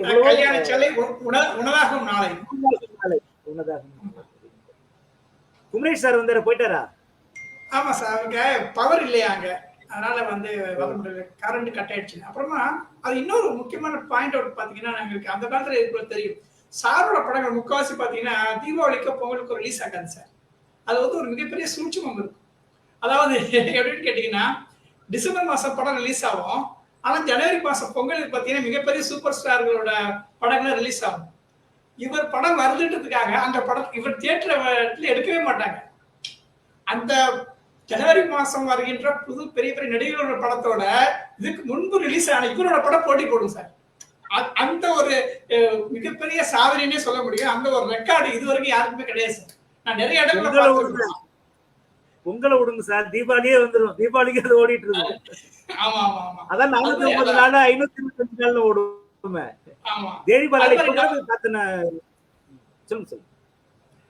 அதே மாதிரிதான் தீபாவளிக்கு வர படங்கள் கூட இவர் ஆகஸ்ட் மாசம் ஜூலை மாசம் ரிலீஸ் ஆயிடும். ஆனா தீபாவளிக்கு வர படங்களோட இவர் படம் ஓடிட்டு இருக்கும். ஆனா தீபாவளிக்கு படம் ரிலீஸ் பண்ணுமே சொல்லிட்டு இவர் படத்தை ரிலீஸ் எடுக்கவே மாட்டாங்க தியேட்டர்ல இருந்து. அது தேவி காலாவா இருக்கட்டும், தேவி பாலாவா இருக்கட்டும், அலங்காரா இருக்கட்டும், முக்கியமா அப்பெல்லாம் அந்த ஆஹ், இது சொல்லணும், உதயம் தியேட்டரா இருக்கட்டும், கமலா தியேட்டர் எல்லாம் பாத்தீங்கன்னா, எங்க பாத்தீங்கன்னாலே பாத்தீங்கன்னா ஜென்ரலாவே இது மாதிரி ஒரு அந்த ஒரு கொடுப்பனைன்றது சாருக்கு சாருக்கு வந்து அந்த கொடுப்பனை இருந்தது சார். அதுதான் பெரிய அந்த வித்தியாசம். உதயகீதம் படம் பாத்தீங்கன்னா, உதயகீதம் படம் வந்துச்சு. அதுல நான் அப்ப ஒரே நாள்ல 3 படம் வந்துச்சுன்னு ஒண்ணு சொல்லுவாங்க, நிறைய பேர் சொல்லுவாங்க. அது நீங்க கேள்விப்பட்டிருப்பீங்கன்னு நினைக்கிறேன். ஒரே நாள்ல 3 படம் வந்து சக்சஸ் ஆச்சு அப்படின்னு சொல்லிட்டு சொல்லுவாங்க.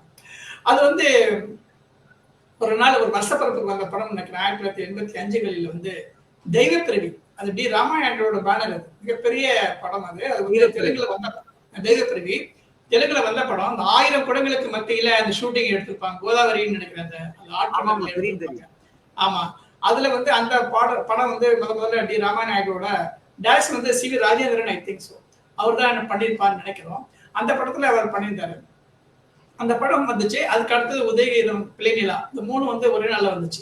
இந்த பிள்ளைநிலா உதயகீதம் மட்டும் முதல் நாள் ரிலீஸ் ஆயிடுச்சு. மறுநாள் 2 நாள் தான் தெய்வப்பிரவி, பிள்ளைநிலா ரிலீஸ் ஆயிடுச்சு. நான் என்ன பண்ணேன்னா, சரி இந்த 3 ஒரே நாள்லயே பார்த்துடணும்னு ஒரு ஆசை இருந்தது. சோ தெய்வப்பிரவில வந்து காலையில நீங்க அப்ப என்ன படிச்சிட்டு இருந்தீங்க? என்ன படிச்சிட்டு இருந்தீங்க அப்போ? அப்ப நான் படிச்சுட்டு பிகாம் கரஸ்ல தான் பண்ணேன். பட் நான் வேலை பார்த்துட்டு இருந்தேன். அப்போ வந்து பார்ட் டைமா வேலை பார்த்துட்டு இருந்தேன். அப்போ அலங்கார்ல வந்து உங்களுக்கு இப்ப 40 வயசு தானே அது? இல்ல இல்ல சின்ன மாமா பேசுவோம். நம்மளும் 58 ஆரம்பம் சார். சும்மா சொல்றீங்க.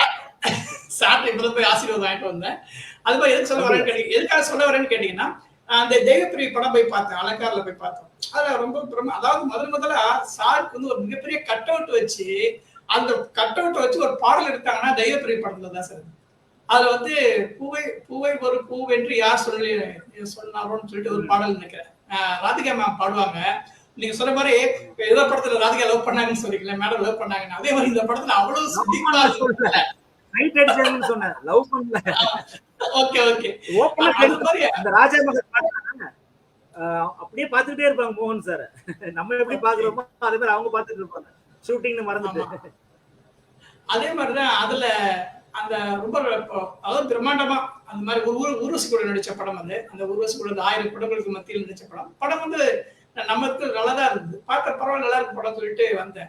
அதுக்கப்புறம் 4 o'clock தேவி பாலாவில பிள்ளைநிலா படம். அப்ப எல்லாரும் ஷாலினி நடிக்கிறாங்கன்னு சொல்லிட்டு நிறைய பேர் குழந்தைகள் எல்லாம் கூட்டிட்டு வந்திருந்தாங்க. எல்லா குழந்தைகளோட வந்திருந்தாங்க. பிள்ளைநிலா படம் ஸ்டார்ட் ஆரம்பிச்சிச்சு. போக இன்ட்ரோல பார்த்துட்டு பாதி குழந்தைகளை கடத்திட்டாங்க. சரி இது படம் நட்டு படம் அப்படி ஒரு படம் சார். பிள்ளைநிலா படம் மாதிரி.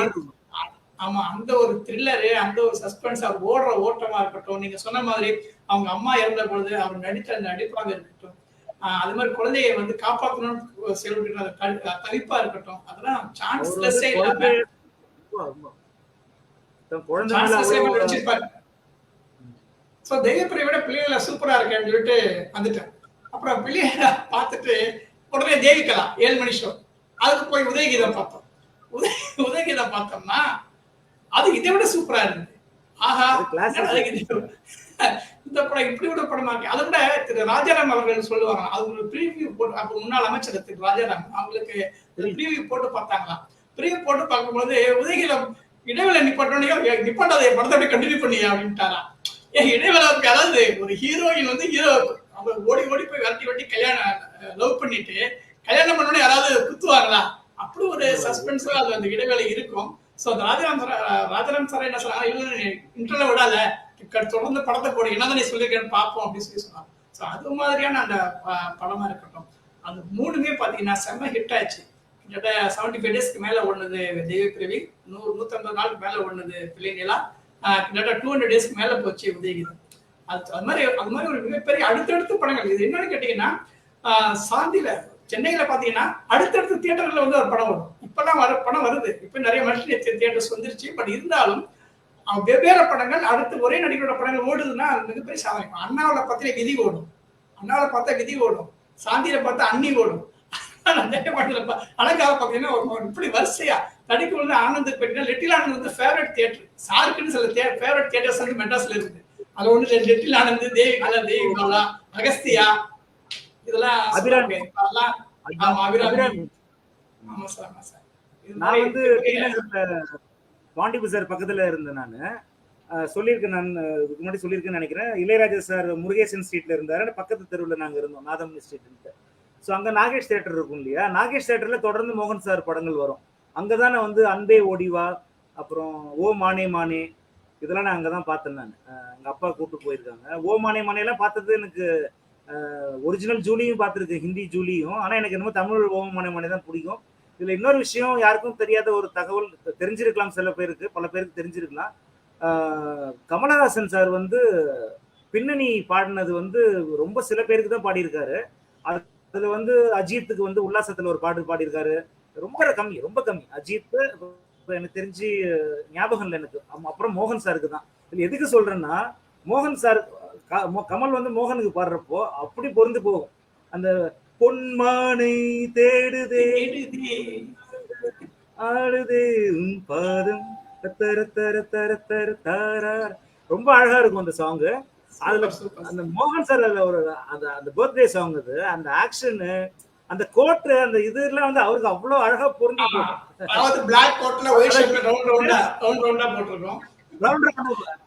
அதே மாதிரி அன்பே ஓடிவால வந்து 2 பியூட்டிஃபுல் சாங்ஸ் இருக்குது. ஒண்ணு வந்து அழகான ஜோடி நதிகள் பாதை கரை சேர்ந்தன இரு கரை முழுதும், அந்த இது. அதுல வந்து ஒரு பிளாக் கோட் போட்டுக்கிட்டு அந்த ஊட்டி பொட்டானிக்கல் கார்டன்ல அதை புடிச்சுக்கிட்டே வருவாரு. அந்த கோட்டை புடிச்சுக்கிட்டு ஜோடி நதிகள் பாதை விலகி அப்படிம்பாரு. அந்த அதுலயும் பாத்தீங்கன்னா அந்த முடி அந்த அலையா அவ்வளவு அழகா இருக்கும் அவருக்கு. பாருங்க, அவரை பத்தி பேசினா வந்து ஞாபகங்கள் வந்துட்டே இருக்குது. சிவச்சந்திரன், நடிகர் சிவச்சந்திரனோட கதைவசனம் சிறந்த படம் அன்பே ஓடிவா வந்து நடிகர் அன்பே ஓடிவா வந்து நடிகர் சிவச்சந்திரன். ஆமா, அவங்களுடைய கதைவசனத்துல தான் எடுத்த படம். தெரியாத தகவல், ரொம்ப சந்தோஷம். அது மாதிரி இன்னொரு பாட்டு சொல்லுங்க, அதையும் பாடிட்டீங்க சார். இன்னொரு பாட்டு லிரிக்ஸ் தெரியல சார், பாட்டுமா? பரவாயில்ல. எனக்கு அதோட முக்கியமா சார், உங்கள்கிட்ட நான் ரொம்ப கேட்க வேண்டிய பாடல் வந்து இதுதான் சார், உயிரே உனக்காக. உயிரே உனக்காக இல்ல, பல்லவி இல்லாம. ஆமா சார், ஆமா சார். அது அன்னைக்கு நீங்க நம்ம ஃபேன்ஸ் மீட்ல நீங்க அலன் சார் பாடி ஆசைத்தனீங்க. சரி சார், நான் பாடுறேன். அது லிரிக்ஸ் எடுத்து நீங்க பேசிட்டு இருங்க, நான் லிரிக்ஸ் எடுத்துக்கிறேன். ஓகே ஓகே, நீங்க அப்படியே பேசிட்டே வாங்க. Okay sir. பல்லவி இல்லாம. ஸோ ஒரு வெளிவிழா நாயகன் மட்டும் பேசாம அவருடைய அனுபவங்கள், அவருடைய குணங்களை நம்ம வந்து பேசக்கூடிய ஒரு நல்ல வாய்ப்பு உள்ள அனுபவம் உள்ள திரு இயக்குனர் ராஜஸ்ரீம் அவர்கள் நமக்கு இன்னைக்கு கிடைச்சது வந்து மிகப்பெரிய ஒரு வாய்ப்பு அப்படின்னு தான் நினைக்கிறேன். ஏன்னா எதையும் வந்து ஒரு ஈடுபாடோட பேசும்போது தான் நான் அதனுடைய அத்தனை அது செயல்களாக இருக்கட்டும், ஒரு இதா இருக்கட்டும், ரொம்ப ஈடுபாடா இருக்கும். ஏதோ வந்தோம் ஏதோ பேசணும் அப்படின்னு போறதை விட மனசு ஒத்து பேசும்பொழுது அதனுடைய மகிழ்ச்சியும் அதனுடைய எல்லையும் வேற அப்படின்னு தான் நம்ம நினைக்க முடியும். அதுக்கு திரு ராஜஸ்ரீகம் சார் நிச்சயமா சொல்ல முடியும். ஏன்னா இவங்க வந்து எங்களுடைய ஃபேன்ஸ் மீட் ஒன்று லாஸ்ட் இயர் வச்சிருந்தோம் சார். ஃபர்ஸ்ட் எல்லாரும் வந்து பார்க்கணும்னு ஆசைப்பட்டாங்கன்னு சொல்லிட்டு மெட்ராஸ்ல ஒரு ஃபேன்ஸ் மீட் வச்சிருந்தோம். இதுக்கு வந்து கிட்டத்தட்ட தமிழ்நாடு முழுக்க நாங்கள் வந்து போயிருந்தோம். ஒரு 1000க்கும் மேற்பட்ட கால்ஸ் அண்ட் அவங்களுடைய ஃபோன் நம்பர்ஸ், கான்டாக்ட்ஸ் எல்லாம் கொடுத்து சாரை பார்க்கணும்னு ரொம்ப சந்தோஷமா ஆசைப்பட்டு வந்தாங்க. ஆனால் சார் வந்து எல்லாரையும் என்னை பொறுத்த வரைக்கும் என்னன்னு கேட்டீங்கன்னா, சார் ஒன்னேன்னு சொல்லுவாங்க, சார் யாரையும் கஷ்டப்படுத்தக்கூடாதுன்னு சொல்லுவாங்க. அவங்க சொல்ற என்னன்னு கேட்டீங்கன்னா, மொத்தமா யாரும் கஷ்டப்படுத்தக்கூடாது அப்படின்னு சொல்லுவாங்க. இப்ப அவங்க நான் சினிமாவே பாத்தீங்கன்னா, சினிமா என்னுடைய நடிப்பு, நான் நடிக்கிறேன், நீங்க அதை பாக்குறீங்க, அதோட இருங்க அப்படின்ற மாதிரி சொல்லுவாங்க. அது இப்ப அஜித் சார் சொல்றாரு கூட சொல்லுவாங்க. பட் இதுக்கெல்லாம் ஒரு ப்ரீவியஸாவே நம்ம மோகன் சார் தான் இப்பதான் சொல்லுவாங்க. ஸோ அதனால நிறைய ரசிக்க மாட்டாங்க கூட அதிகமா வளர்க்க என்கரேஜ் பண்ண வந்து சார் வந்து விரும்ப மாட்டாங்கன்னா ரசிக்கிறதோட விடுங்க அப்படின்னு சொல்லுவாங்க. நல்லது செய்யும் போதுலாம் எடுத்துப்பாங்க. ஏன்னா சாரோட பேர்ல நிறைய திருவொற்றியூர்ல திரு சுரேஷ் ஆதி அப்படின்றது வந்து பள்ளிக்கூடங்கள்லாம் நடத்திருக்காரு, 20 நேர பாடசாலை நடத்திருக்காரு. அந்த 20 நேர பாடசாலை நடத்தி அதுல நிறைய பேர் படிச்சிருக்கிறாங்க. அதுக்கு நிறைய சார் ஹெல்ப் பண்ணியிருக்காங்க. அதையும் தாண்டி நம்ம சென்னை பெருவெள்ளத்தின் போது யாருக்குமே தெரியாது அவர் வந்து உதவி செய்ய போறாருன்னு சொல்லிட்டு அப்படி வந்து அந்த பட்டினப்பாக்கம் பக்கத்துல இருக்கிற மக்களுக்கு வந்து அவர் உதவி செய்திருந்தாரு. அதே மாதிரி கஜா புயல் வந்த பொழுது எல்லாருமே ஆடி போயிட்டோம். அப்படி வந்து கரண்ட் இல்லை, எதுவுமே இல்லை. அப்படி இருந்த காலகட்டத்துல அவரால் முடிஞ்ச அளவுக்கு வந்து ஒரு 5-6 லட்சத்திற்கு மேல அந்த உதவிகளை எடுத்துக்கொண்டு போயிட்டு பட்டுக்கோட்டை பக்கத்துல ஒரு கிராமம், தம்பிக்கோட்டை அப்படின்ற ஒரு கிராமம், அந்த கிராமத்துக்கு போயிட்டு எல்லாருக்கும் வந்து இந்த டென்ட், முக்கியமா டென்ட் எல்லாரும் குடும்பஸ்தரெல்லாம் போயிருக்கணும்ல, டென்ட் செய்யக்கூடிய அந்த தார்பாய்களை கொடுத்து, கரண்ட் இல்லாதனால அந்த ஊருக்கு வந்து ஒரு ஜெனரேட்டர், ரெண்டு ஜெனரேட்டர் வாங்கி கொடுத்துருந்தாங்க சார். அதெல்லாம் வந்து இன்னைக்கு கூட அந்த ஊருக்கு உள்ள மக்கள் சொல்லுவாங்க, அந்த ஜெனரேட்டர் தான் இப்போ யூஸ் ஆகிட்டு இருக்குன்னு சொல்லிட்டு அங்க இருக்கிற மக்கள். உங்க ஃப்ரெண்டு பாலா சின்ன தமிழர் சிங்கப்பூர்ல இருக்கிறாரு இப்ப, அவர் சொல்லுவார். ஏன்னா அவருடைய வீட்டில் தங்கியிருந்தா சார் வந்து அந்த உதவிகள் செய்தாங்க. சாரை உதவி அங்க செய்ய போகும்போது மிகப்பெரிய மழை அடிச்சு ஊத்துது. அப்படி இருந்தும் கூட அது வந்து நிறைய அந்த இதெல்லாம் உதவிகளை செஞ்சு கொடுத்தாங்க. பாய் முதற்கொண்டு அவர் குடும்பத்துக்கு என்ன தேவையோ அதெல்லாம் வந்து சார் செஞ்சுட்டு வந்தாங்க. அது மாதிரி நிறைய மனிதநேய பணிகள் வந்து அப்பப்போ செஞ்சுட்டு வராங்க. அதே மாதிரி இப்போ எது கஷ்டப்படும், ஃபேன்ஸ் வீட்டில் இப்படி யாரையும் கஷ்டப்படுத்த வேணாம்னு சொல்லியிருந்ததுனால ரொம்ப ரெஸ்ட்ரிக்டடா நாங்க வந்து ஒரு 150 பேர் வந்தா போதும் நினைச்சோம். ஆனா கடைசியில பார்த்தா கிட்ட 250 பேர் வந்து ஃபேன்ஸ் வீட்ல வந்தாங்க. சார் ரொம்ப எல்லாரையும் நல்லா ரிசீவ் பண்ணிட்டு, முக்கியமா எல்லாரையும் சாப்பிட்டுட்டு போகணும் அப்படின்னு சொல்லிட்டு அந்த சாப்பாடு செலவு மொத்தமே வந்து சாரை எடுத்துக்கிட்டு அந்த யார் அங்கே ஊர்லயே வராங்க, நம்ம சாப்பிடாம போகக்கூடாதுன்னு சொல்லிட்டு அந்த சாப்பாடுலாம் வாங்கி கொடுத்தாங்க. அப்படி ஒரு மனிதனே மிக்க ஒரு லாபம் தெரியுறாரு. யாரையும் கஷ்டப்படுத்தக்கூடாதுன்னு நினைக்கிறதுல முக்கியம். அவருக்கு திரையுலகத்துல பாத்தீங்கன்னு வச்சுக்கனாலே தயாரிப்பாளர்களும் இயக்குநர்களும் அவர் கொண்டாடுறது மாதிரி யாரும் கொண்டாடி இருப்பாங்கன்னு தெரியல. இன்னைக்கு வரைக்கும் அந்த 2 பேருக்கும் மிகப்பெரிய மதிப்பு கொடுத்துருக்கிறது மோகன் சார் அப்படின்னு சொல்றேன். சார் வணக்கம் சார், நீங்க சொல்லலாம் சார். வணக்கம் சார். என்னுடைய மனைவி வந்து மோகன் சார் விஷ் பண்ணணுமா? Best wishes for Mohan sir for his 44 years in Tamil industry, as well as நாங்க வந்து வெயிட் பண்ணிட்டு இருக்கோம் ஒரு படத்தை திருப்பி தியேட்டர்ல பாக்குறதுக்கு. சாரி சார், சொல்லுங்க சார். கூடிய சீக்கிரத்துல எல்லாரும் அவரோட படத்தை தியேட்டர்ல பார்க்க வெயிட் பண்ணிட்டு இருக்கோம்.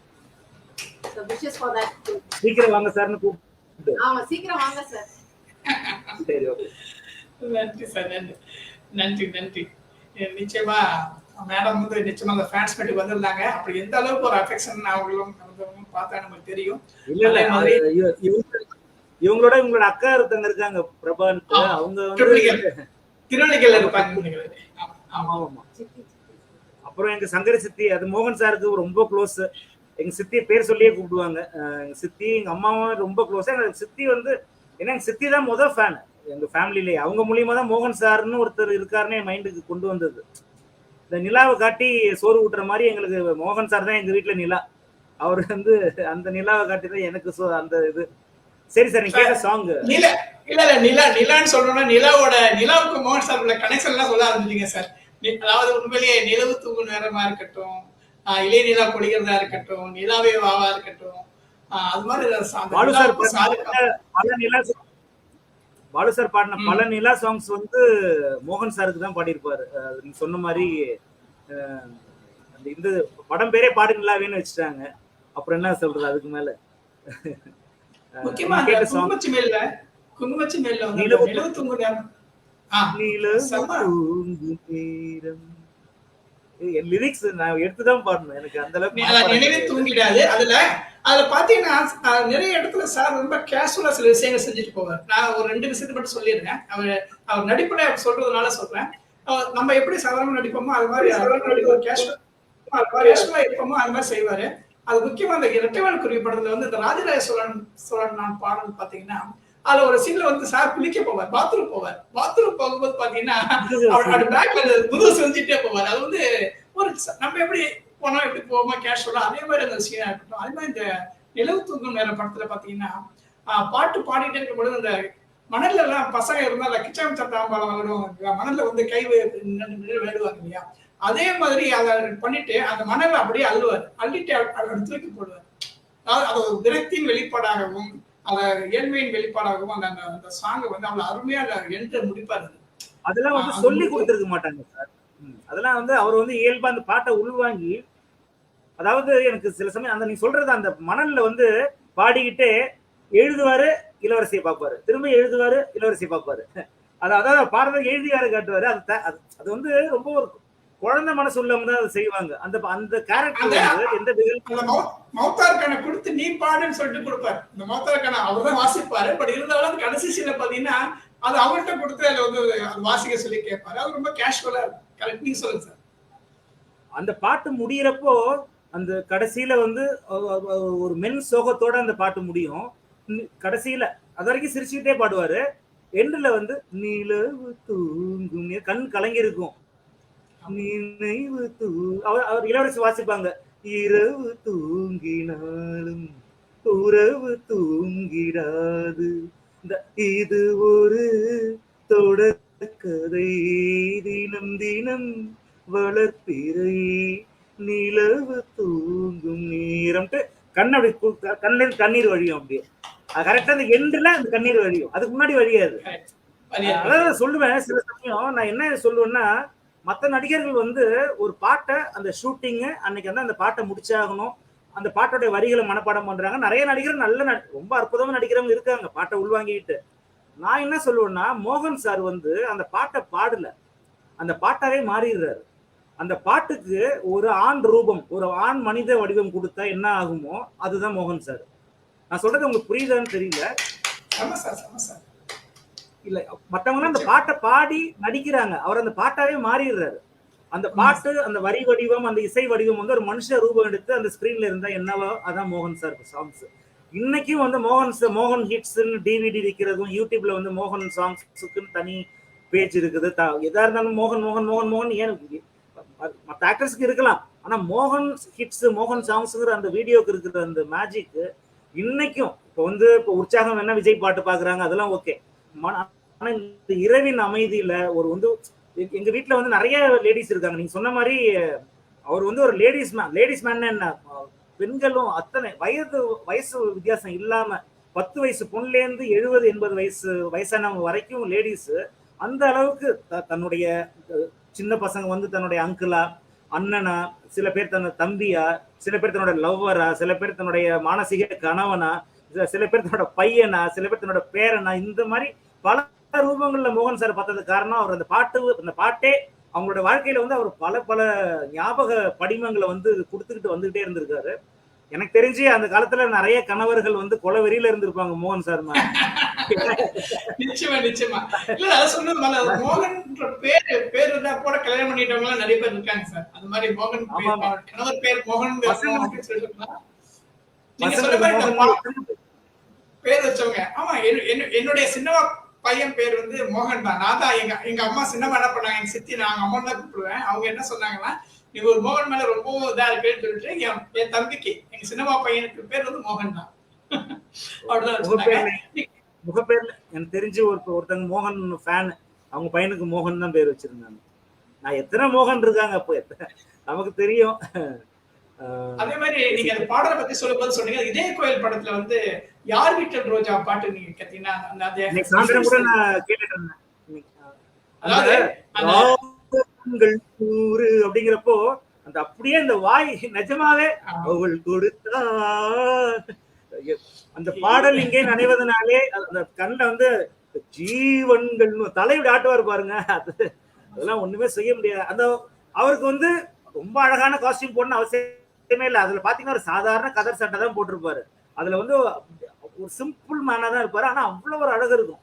தாடி வச்சா சில பேருக்கு ரொம்ப அசிங்கமா இருக்கும். அதுல கூட ஒரு எலிகன்ஸ், அந்த நான் பாடும் மௌன, இந்த வானகர்ல சொல்லல, நான் பாடும் மௌனரா அந்த ஸ்பாட்லைட் வச்சு அந்த ஸ்டேஜ்ல தனியா நின்று பாடுறப்போ இன்னைக்கு அந்த நடுவுல வந்து அந்த அந்த அந்த பனந்தோப்பு மாதிரி ஒரு இதுல வந்து நடந்து போவாரு. அதுல அந்த சவுக்கு தோப்புல அந்த கிளிகள்லாம் வந்து கத்தும், அலரும் அப்படியே வழியில. அந்த அந்த வாக்குல தெரியும் சார். அது கிட்டக்க க்ளோஸ்அப் கூட இருக்காது, தூரக்க வச்சிருப்பாங்க. அந்த சால்வை பின்னாடி காத்துல பறக்கும். அவர் அப்படி ஒரு சோகமா முதுகு கொஞ்சம் கூர்ந்து விழுந்து நடந்து போவாரு.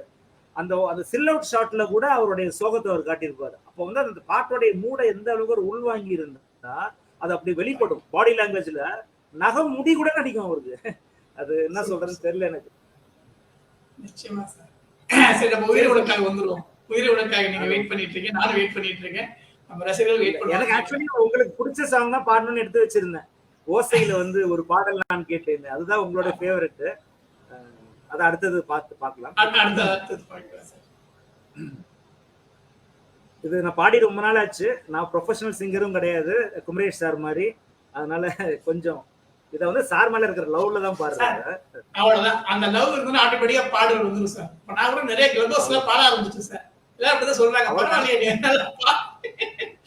நான் தான் சொன்னேன், மோகன் சார் பாட்டு மட்டும் தான் பாடுவேங்க, அவர் நினைச்சு ஆட்டோமேட்டிக்கா பாடல் வந்துருக்குன்னு சொல்லுவேன். நல்லாவே பாடுறீங்க சார் நீங்க. அதான் அவரை நினைச்சிட்டு தான் பாடுறப்பே அது வந்துடும். நம்ம நீங்க பாக்குறீங்க மத்தவங்க பாக்குறாங்கன்னு நினைக்க மாட்டேன். மோகன் சார் என் மைண்ட்ல ஸ்கிரீன்ல இப்ப ஓடிட்டு இருக்கு. அந்த பீச்ல அந்த பாறையில அப்படி உட்காந்து அந்த கிட்டாரை வச்சுக்கிட்டு அந்த லா லா லா லா லா ஹே ஆஹா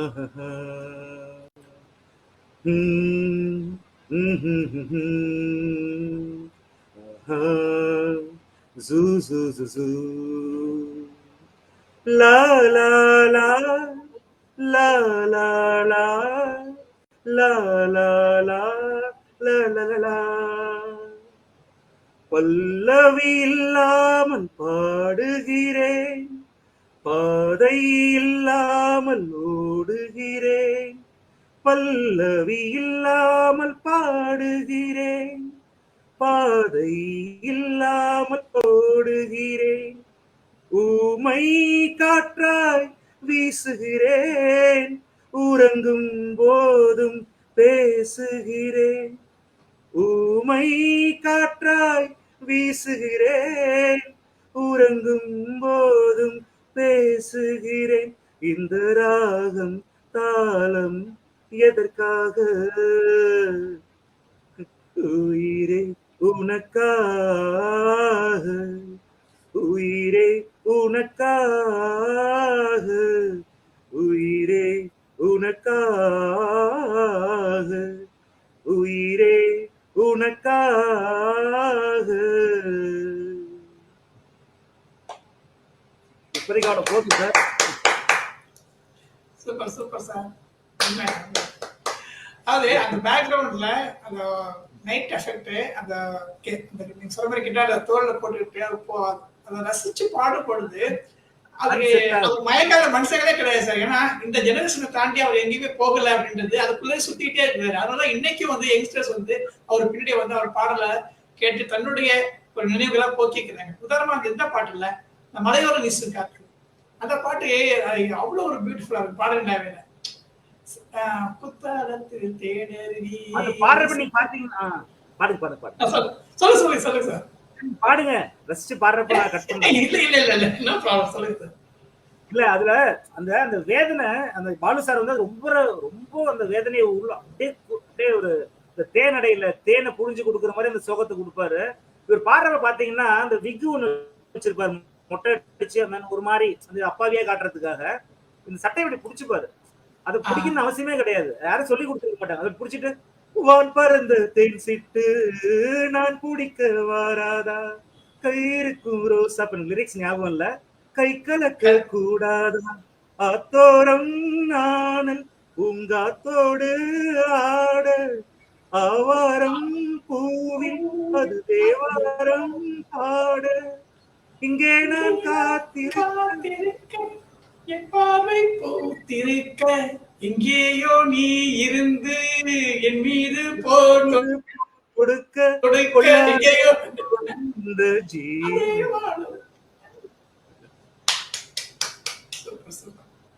அதே மாதிரி எல்லாமே சாருக்கு தான் சார். நிச்சயமா நான் அதான் சொல்றேன். என்ன பொறுத்த வரைக்கும் இந்த பாடல் அப்படின்னா நான் ஒவ்வொரு பாடல் வரையும் அவர் நிக்கிறார் சார். அதனாலதான் இந்த பாடல் நிக்குது நான் நம்புறேன் சார். நிச்சயமா அது இதே அப்படிதான். உதயகீத படத்திலே தேனி தென்பாண்டி மீனி இசைத்தேனி இசைத்தே அந்த பாடலோட பாத்தீங்கன்னா அந்த இடத்துல ஜெயில காலை குறுக்கா கட்டிக்கிட்டுவாரு, காலை கட்டிட்டு கை மேல வச்சுப்பாரு. அது வந்து அவ்வளவு அனுபவிச்சு அதை பாடுவாரு. அந்த மற்றவங்க தூங்குறாங்களோ இல்லையோ நிச்சயமா அந்த பாட்டை கேட்கறாங்க, அத்தனை பேர் தூங்குற மாதிரி ரொம்ப ஒரு அருமையான அந்த பாடலா இருக்கும். நீங்க பாருங்க, அதுல வந்து ஒரு டிராயர் தான் போட்டிருப்பாரு, ஒரு ஜெயில் கைதி, ஒரு வெள்ளை சட்டை, ஒரு வெள்ளை டிராயரு, அந்த டிராயர்லயே அழகா இருப்பாரு. நீங்க நிச்சயமா அழகுன்னு சொல்லும் போது ட்ரெஸ் பத்தி பேர் நம்ம காஸ்டியூம் இருக்கு. ராஜேந்திரன் அவர்களுக்கு மிகப்பெரிய அவர் விட்டு சொல்லுங்க நிச்சயமா ஒரு டைட்ஸ் தான் போட்டுருக்கோம். இப்பதான் டைட்ஸ் போட்டுட்டு இருக்கோம். இப்ப போடுற டைட்ஸ் அவர் அப்பவே போட்டாரு நம்ம சார். அப்பவே டைட்ஸ் போட்டாரு. ரொம்ப சிம்பிளான ட்ரெஸ்ஸிங் சென்ஸா இருக்கும். அதான் சொன்னேன், வெறும் ஒயிட் ஷர்ட், அந்த ஒயிட் ஷர்ட்ல ஒவ்வொன்றும் ஒரு டிசைன், ஒண்ணு பின்னாடி இருக்கும், இல்லைன்னா முன்னாடி இருக்கும், இல்லைன்னா இங்கே இருக்கும். இப்படிதான் இருக்கும் டிசைனு. நிறைய பேர் நம்ம எனக்கு தெரிஞ்ச பழனியில ஒரு மெடிக்கல் ஸ்டோர் வச்சிருக்காரு. அவர் சொல்லுவார், பாலமுருகன் சொல்லுவார், சார் நான் மோகன் சாரோட ட்ரெஸ்ஸை பார்த்து பார்த்து தைச்சிக்குவேன் சார், தைச்சிட்டு மோகன் சாரோட ட்ரெஸ் போட்டிருக்கேன்னு சொல்லி வெளியில சொல்லிப்பேன் சார் அப்படின்னு சொல்லி சொல்லுவார். அது எனக்கு மிகப்பெரிய இது பிடிக்கும். இன்னொன்னு கேட்டீங்கன்னா, மற்றவங்க படத்தை பார்த்து நேசிச்சிருக்கணும். அவர் திரு பாலமுருகன் என்ன சொல்லுவாரு கேட்டீங்கன்னா, நான் போஸ்டரை பார்த்து அவர் நேசிச்சு சார் சொல்லுவார். படம் போஸ்டர் ஒட்டிருந்தாங்க அவங்க ஊர்ல, அந்த போஸ்டரை பார்த்தே அவர் வந்து நான் அவர் மேல ரொம்ப விருப்பப்பட்டேன் சார் அப்படின்னு சொல்லி அவர் பாலமுருகன் அவர் சொல்லுவார். இப்ப மெடிக்கல் ஸ்டோர் வச்சிருக்காரு தேனியில. சோ இப்படி நிறைய அனுபவங்கள் இருக்கு சார். அந்த காலத்துல வந்து சார் வந்து இப்ப சொல்றாங்க இல்லையா, இப்போ சில ஹீரோஸ் வந்து என்ன ஃபேஷன் இருந்தாலும் உடனடியா கொண்டு வந்துடுறாங்க. நிறைய பேர் இருக்காங்க அதுல. இப்ப விஜய்லாம் கூட இப்ப விஜய்க்கு பண்றது கூட சாருக்கு பண்ணவங்க தான் பண்ணிட்டு இருந்தாங்க ஒரு கட்டம் வரைக்கும். காசி சார் எல்லாம் கூட பண்ணியிருக்காரு. ராஜேந்திரன் சார் எப்பவுமே விட்டு கொடுக்க மாட்டாரு. எங்க புது மாடல் ட்ரெஸ் வந்தாலும் மோகன் சாருக்கு அவர் ஓடி போய் வாங்கிட்டு வந்துருவாராம். அது எங்க கிடைச்சாலும் பரவாயில்லன்ட்டு. அது மாதிரி பேகி டிஷர்ட்ஸ் வந்து ஃபேமஸ் ஆக்குனது மோகன் சார் தான். அந்த ஒரு 4 வருஷம் 85 நினைக்கிறேன், 85ல இருந்து 88 89 வரைக்கும் இந்த பேகி டிஷர்ட்ஸ் இப்படி இருக்கும் பட்டர்ஃப்ளை மாதிரி. அது மோகன் சார் தான் எல்லாத்துலயும் அந்த அந்த அழகா இருக்கும் அவருக்கு. இந்த ஆசிட் வாஷ் ஜீன்ஸ்ல வந்து இந்த ஆசிட் வாஷ்னு ஒரு பேண்ட், இது எல்லாமே மோகன் சார் தான் கொண்டு வருவார். அது என்னமோ தெரியல, அவருக்கு அப்பையிலேருந்தே வந்து இப்ப கூட பாருங்க சார் வந்து எங்க போனாலும் அந்த ட்ரிம், நம்மளாம் கூட பாத்தீங்கன்னா சில நாட்கள் டயர்டா இருப்போம், வெளியில போறப்ப ஏதோ ஒரு சட்டை எடுத்து மாட்டு போவோம். சாரை நீங்க எப்பவுமே ஒரு ஒரு சாதாரண ஒரு இதுலயோ, அதாவது எப்பவுமே ஒரு நீட்டா தன்னை எப்படி பிரசன்ட் பண்ணிக்கணும், அதுல வந்து கௌரி மேமுக்கும் வந்து ஒரு மிகப்பெரிய பங்கு இருக்குது. சாரை வந்து இன்னைக்கு இந்த அளவுக்கு இன்னைக்கும் அதே நம்ம பழைய மோகன் சாராவே வச்சிருக்கிறதுல அவங்க சாருடைய துணைவியார் கௌரி மேமுக்கு வந்து மிக மிகப்பெரிய பங்கு இருக்குது. அவருடைய உடல் நலத்துல அந்த அளவுக்கு அக்கறை எடுத்துக்கிட்டு அவர் வந்து வெளியில போறப்போ நான் நேரடியாவே பார்த்திருக்கேன். மோகன் சார் வந்து ஒரு குழந்தை மாதிரி பார்த்துப்பாங்க அவங்க. அவர் என்ன சாப்பிடணும், அவர் என்ன மாதிரி ஷூஸ் போடணும், ஒரு நாள் போட்ட ட்ரெஸ்ஸை அவர் வந்து அடுத்த 7-8 மாசத்துக்கு போடவே மாட்டாரு. அந்த மாதிரி மெயின்டைன் பண்ணுவாங்க. அதுல வந்து ஏன்னா அவங்களும் அந்த அளவுக்கு மிகப்பெரிய ரசிகையா இருந்துதான் சாருடைய துணைவியாரா மாறினாங்க. அவங்க ஆஸ்திரேலியால இருந்து சாரை பார்க்க வந்து மௌனரகம் பார்த்து ஈர்க்கப்பட்டு சாரை பார்த்தே தீர்வுன்னு சொல்லி அவங்க அப்பா அம்மாட்ட சொல்லி சென்னை வந்து சாரை பார்த்து திருமணம் பண்ணிக்கிட்டாங்க. ஸோ ஒரு மீரா வந்து கிருஷ்ணனை அடைஞ்ச அந்த கதையில மீராவால கிருஷ்ணன் அடைய முடியல, இந்த மீரா அடைஞ்சிட்டாங்க கிருஷ்ணன், அப்படிதான் சொல்லணும். இல்ல நான் வேற மாதிரி சொல்லுவேன் சார். நான் என்ன சொல்லுவேன்னு கேட்டீங்கன்னா, அந்த பாடலுக்கு ரெண்டுத்தையும் இதே உதாரணம் தான் சொல்லுவேன். அதாவது இதே கோயில்ல வரலாற்றுலதான் ஒரு கண்ணை நினைத்து வாழ்ந்த மீராவை கேள்விப்பட்டிருக்கிறோம். ஒரு கண்ணை நினைத்து வாழ்ந்த மீராவை வந்து வரலாற்றில் கேள்விப்பட்டிருக்கோம். ஆனா எனக்கு தெரிஞ்சு மோகன் என்ற கண்ணை நினைத்து வாழ்கின்ற எத்தனை மீராக்கள் இன்னைக்கு இருக்காங்கன்றதுதான் சொல்லுவேன். அதான் நான் சொல்லுவேன். அததான் வந்து இதே கோயில் அந்த பாட்டிலே சொல்லுவாரு. அதாவது எனது ஆறுயிர் ஜீவன் என்னை ஆண்டாளே, அதாவது அந்த லாஸ்ட்ல வரும் பாத்தீங்களா, மீராவின் கண்ணன் மீராவிடமே. கௌரி அது சொல்ல, மீராவின் கண்ணன் மீராவிடமே எனதாருயிர் ஜீவன் என்னை ஆண்டாளே. இது மேடத்துக்கு. அடுத்தது அவங்க நினைச்சு மீராக்களுக்காக பாடுறது, வாழ்க நீயும் வளமுடன் என்றும் வாழ்கவே அப்படின்னு மோகன் சார் சொல்றதெல்லாம் எடுத்துப்பேன்.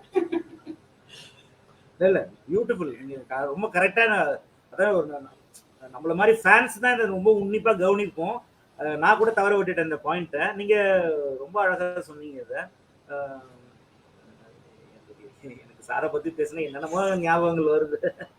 எவ்வளவு பேசணும்னு இருக்கு, பட் நேரப்பட்ட தாண்டிட்டு நினைக்கிறேன். 1 மணி நேரம் பேசணும்னு பிளான் பண்ணோம், அதை தாண்டி போயிருக்கோம். ஆமா சார், 1.25 மணி நேரம் ஆயிடுச்சு சார். பேசுற ஆரம்பிச்ச டைம் தெரியல, போயிடுச்சு. 1.25 மணி நேரம் ஆயிடுச்சு சார். இப்ப நீங்க பாடிட்டு முடிச்சுக்கலாமா சார்? அதாவது முக்கியமா இந்த பாட்டு நான் ஓசை அப்படின்ற படம் நீங்க அதை எடுத்து வச்சுப்பீங்கன்னு நினைக்கிறேன். ஓசை பாருங்க. ஆனா கண்டிப்பா நான் ஓசை வந்து எனக்கு ரொம்ப, நான் கிருஷ்ணவணி தியேட்டர்ல பார்த்தேன். எங்க அப்பா தான் கூப்பிட்டு போனாங்க. ரொம்ப ரசிச்சு பார்த்த படம். ஆனா வந்து கடைசியில சாருக்கு வந்து செவி கேட்கும் திறன் போயிருங்கிறதுனால சகிச்சுக்கவே முடியல. இன்னைக்கு நினைச்சாலும் எனக்கு சோகமா இருக்கும். குழந்தைக்கு பேச்சு வரணும்ட்டு அவ்வளவு கஷ்டப்படுவாரு. கடைசியில இந்த குழந்தை பேசுறப்ப அவருக்கு காது செவி கேட்கும் திறன் போயிருங்கிறது நடிகர் திலகம் சிவாஜி கணேசன் படம் பார்த்தாதான் லேடிஸ் எல்லாம் அழுதுவாங்க, அழுதுட்டே படம் பார்த்துருப்பாங்க அப்படின்னு சொல்லி கேள்விப்பட்டிருக்கோம். ஆனா எனக்கு தெரிஞ்சு நான் பார்த்த ஓசை அந்த படத்துல பாத்தீங்கன்னா, அதுல படம் பார்த்தது எத்தனையோ பேரு கண்கள் சிவந்து போனதை நான் நேரடியாவே பார்த்திருக்கேன் சார். ஒரு காட்சியில 2 காட்சி இல்ல, கிட்டத்தட்ட பல காட்சிகள். அதுல வந்து எல்லா இடமுமே சொல்ல முடியும். அதாவது அம்மா இறந்துருவாங்க. அம்மா இறந்த நேரத்துல ஒய்ஃப் நல்லியா நடிப்பாங்க. அவங்க இறந்துருவாங்க, ஆக்சிடென்ட் பண்ணிட்டுருவாங்க. அங்கேயே வந்து மோகன் சார் சொல்லுவாரு, அம்மா அம்மா இறந்துட்டாங்கம்மா, அம்மா இறந்துட்டாங்கம்மா, கூப்பிடுமான்னு சொல்லுவாங்க. அப்போ வந்து சாலினி கூப்பிடணும்னு நினைப்பாங்க, அவங்களுக்கு பேச்சு வராது. அப்பதான் அவருக்கு மோகன் சாருக்கு தெரிய வரும், இந்த பக்கம் மனைவி இறந்துட்டாங்க, இந்த பக்கம் குழந்தைக்கு பேச்சு வரல அப்படின்ற போது அது பாலாஜி சார் அவர் தவிக்கிற தவிப்பு இருக்கு பாருங்க, அது வந்து சான்ஸே கிடையாது சார். அப்படி ஒரு நடிப்பு நடிப்பாரு. அதே மாதிரி அவருக்கு வந்து பேச்சு வந்துடும். அது பேச்சு வரும்போது என் பொண்ணு பேச போறா அப்படின்னு சொல்லிட்டு மாதிரி என் பொண்ணு பேசுவாங்க, என் பொண்ணு பேசுவாங்க, அப்படி ஒரு ஆனந்த கூத்தாடுறது வந்து அது மாதிரி ஒரு தகப்பன் எப்படி இருப்பான் அப்படின்றது நினைச்சு பார்க்க முடியாத ஒரு நடிப்பு தான் அந்த படத்துல ஓசையில இருந்து சான்ஸ்லெஸ்ஸே இல்லாம பண்ணியிருப்பாரு. ரொம்ப இன்னொரு விஷயம் சார், அந்த படத்தை ஹிந்தி படத்துடைய ரீமேக் அது நான் ஹிந்தியில பார்த்திருக்கேன். ஹிந்தியில கூட எனக்கு அந்த ஃபீல் வரவே இல்லை. இங்க சாரோடைய இந்த பெர்ஃபார்மன்ஸ், நான் வந்து ஃபேனுங்கிறதுனால சொல்ல, ஒரு டைரக்டருங்கிற முறையில சொல்றேன். அதை உள் வாங்கிக்கிட்டு நிச்சயமாவே ஒரு ஃபேக்டரி தொழிலாளி, அந்த குழந்தைக்கு பேச்சு வரணும், அந்த ஒவ்வொரு இன்ச்சா அந்த குழந்தை அந்த அளவுக்கு ஒரு ஃபாதர், அவர் ஒரு லவ்வர் பாயா நடிச்சிட்டு இருந்தா, அதுவும் கவனிக்கணும். நீங்க ஒரு லவ்வர் பாயா நடிச்சிட்டு இருந்த நேரத்துல ஒரு குழந்தைக்கு அப்பாவா நடிக்கிறாரு. அதெல்லாம் பாத்தீங்கன்னா அந்த அளவுக்கு ஒரு உருக்கமா, அதாவது ஒரு அப்பா ஒரு குழந்தைக்காக என்ன வேணாலும் பண்ணுவாங்கிறது. அந்த பாம்பு கூட நடிச்ச சீன்ல பாத்தீங்கன்னு வச்சுக்கோங்களேன், ஏவிஎம்ல எடுத்தாங்க அந்த சீனை. நிஜமாவே பாம்பு சார் கடிச்சிருச்சு. நிறைய பாம்புகளோட ஒரு கண்ணாடி கூண்டுல இருந்தா பணம் கிடைக்கும்ட்டு ஒரு இது போட்டி வைப்பாங்க. நிஜமாவே அந்த பாம்புக்கு வந்து இப்ப வாயை தைக்கிறதுக்கு மறந்துட்டாங்க. சார நிஜமாவே பாம்பு கடிச்சிருச்சு. அடுத்த நாள் ஷூட்டிங்க்கு வந்துட்டார் சார் அவரு. அன்னைக்கு வந்து டாக்டர்கிட்ட கூட்டு போயிட்டு விஜயால தான் அட்மிட் பண்ணாங்க. அடுத்த நாள் ஷூட்டிங் வந்துட்டாரு. அப்படி ஒரு இது இருக்குது. இன்னொரு விஷயம், இந்த இதய கோயில் சாங் பத்தி சொல்லுங்க. அந்த ஓசை படம் பத்தி தான் நான் சொல்ல வந்தேன். அதாவது அவர் பணம் வந்து ரொம்ப கஷ்டப்பட்டு பொண்ணோட ஆபரேஷனுக்காக சேர்த்துட்டு வந்து கடைசியில பார்த்தா அவங்களுடைய நளினியோட நம்பியார் நினைக்கிறேன், நம்பியார் தான், சாரி மனோகர், ஆர்எஸ் மனோகர் தான் திருடிட்டு போயிடுவாரு. திருடிட்டு போயிட்டு அதையும் கொண்டு போய் எரிச்சிட்டு அதாவது இறந்துருவாரு. கஷ்டப்பட்டு காசு வாங்கிட்டு வருவாரு, எரிச்சு போயிடுவாரு. அப்புறம் தான் என்னெல்லாம் பணத்துக்கு என்னெல்லாம் பண்றதுன்னு பொழுதுதான் இந்த பாம்பு கூட பணம் கிடைக்கும் அப்படின்னு சொல்லிட்டு சொல்றது. அந்த ரொம்ப ஒரு ரிஸ்க் எடுத்து நடிப்பாரு. அப்போ வந்து சாலினி வந்து இல்ல வேண்டாம்ப்பா, நீ வந்துரு, எனக்கு எங்க அப்பா தான் வேணும், எனக்கு வந்து பேச்சு வர வேண்டாம்னு சொல்லும்போது கூட அது வந்து அவ்வளவு உணர்ச்சி பூர்வமா, இல்லமா நீ இரு, நான் நிச்சயமா வருவேன் அப்படின்னு சொல்லிட்டு வரும்பொழுது அதோட பேக்ரவுண்ட்ல அந்த அல்லா சாங் ஒண்ணு வச்சிருப்பாரு பாலாஜி சார். செம்மையா என்னை பொறுத்தவரைக்கும் பாலாஜி சார் வந்து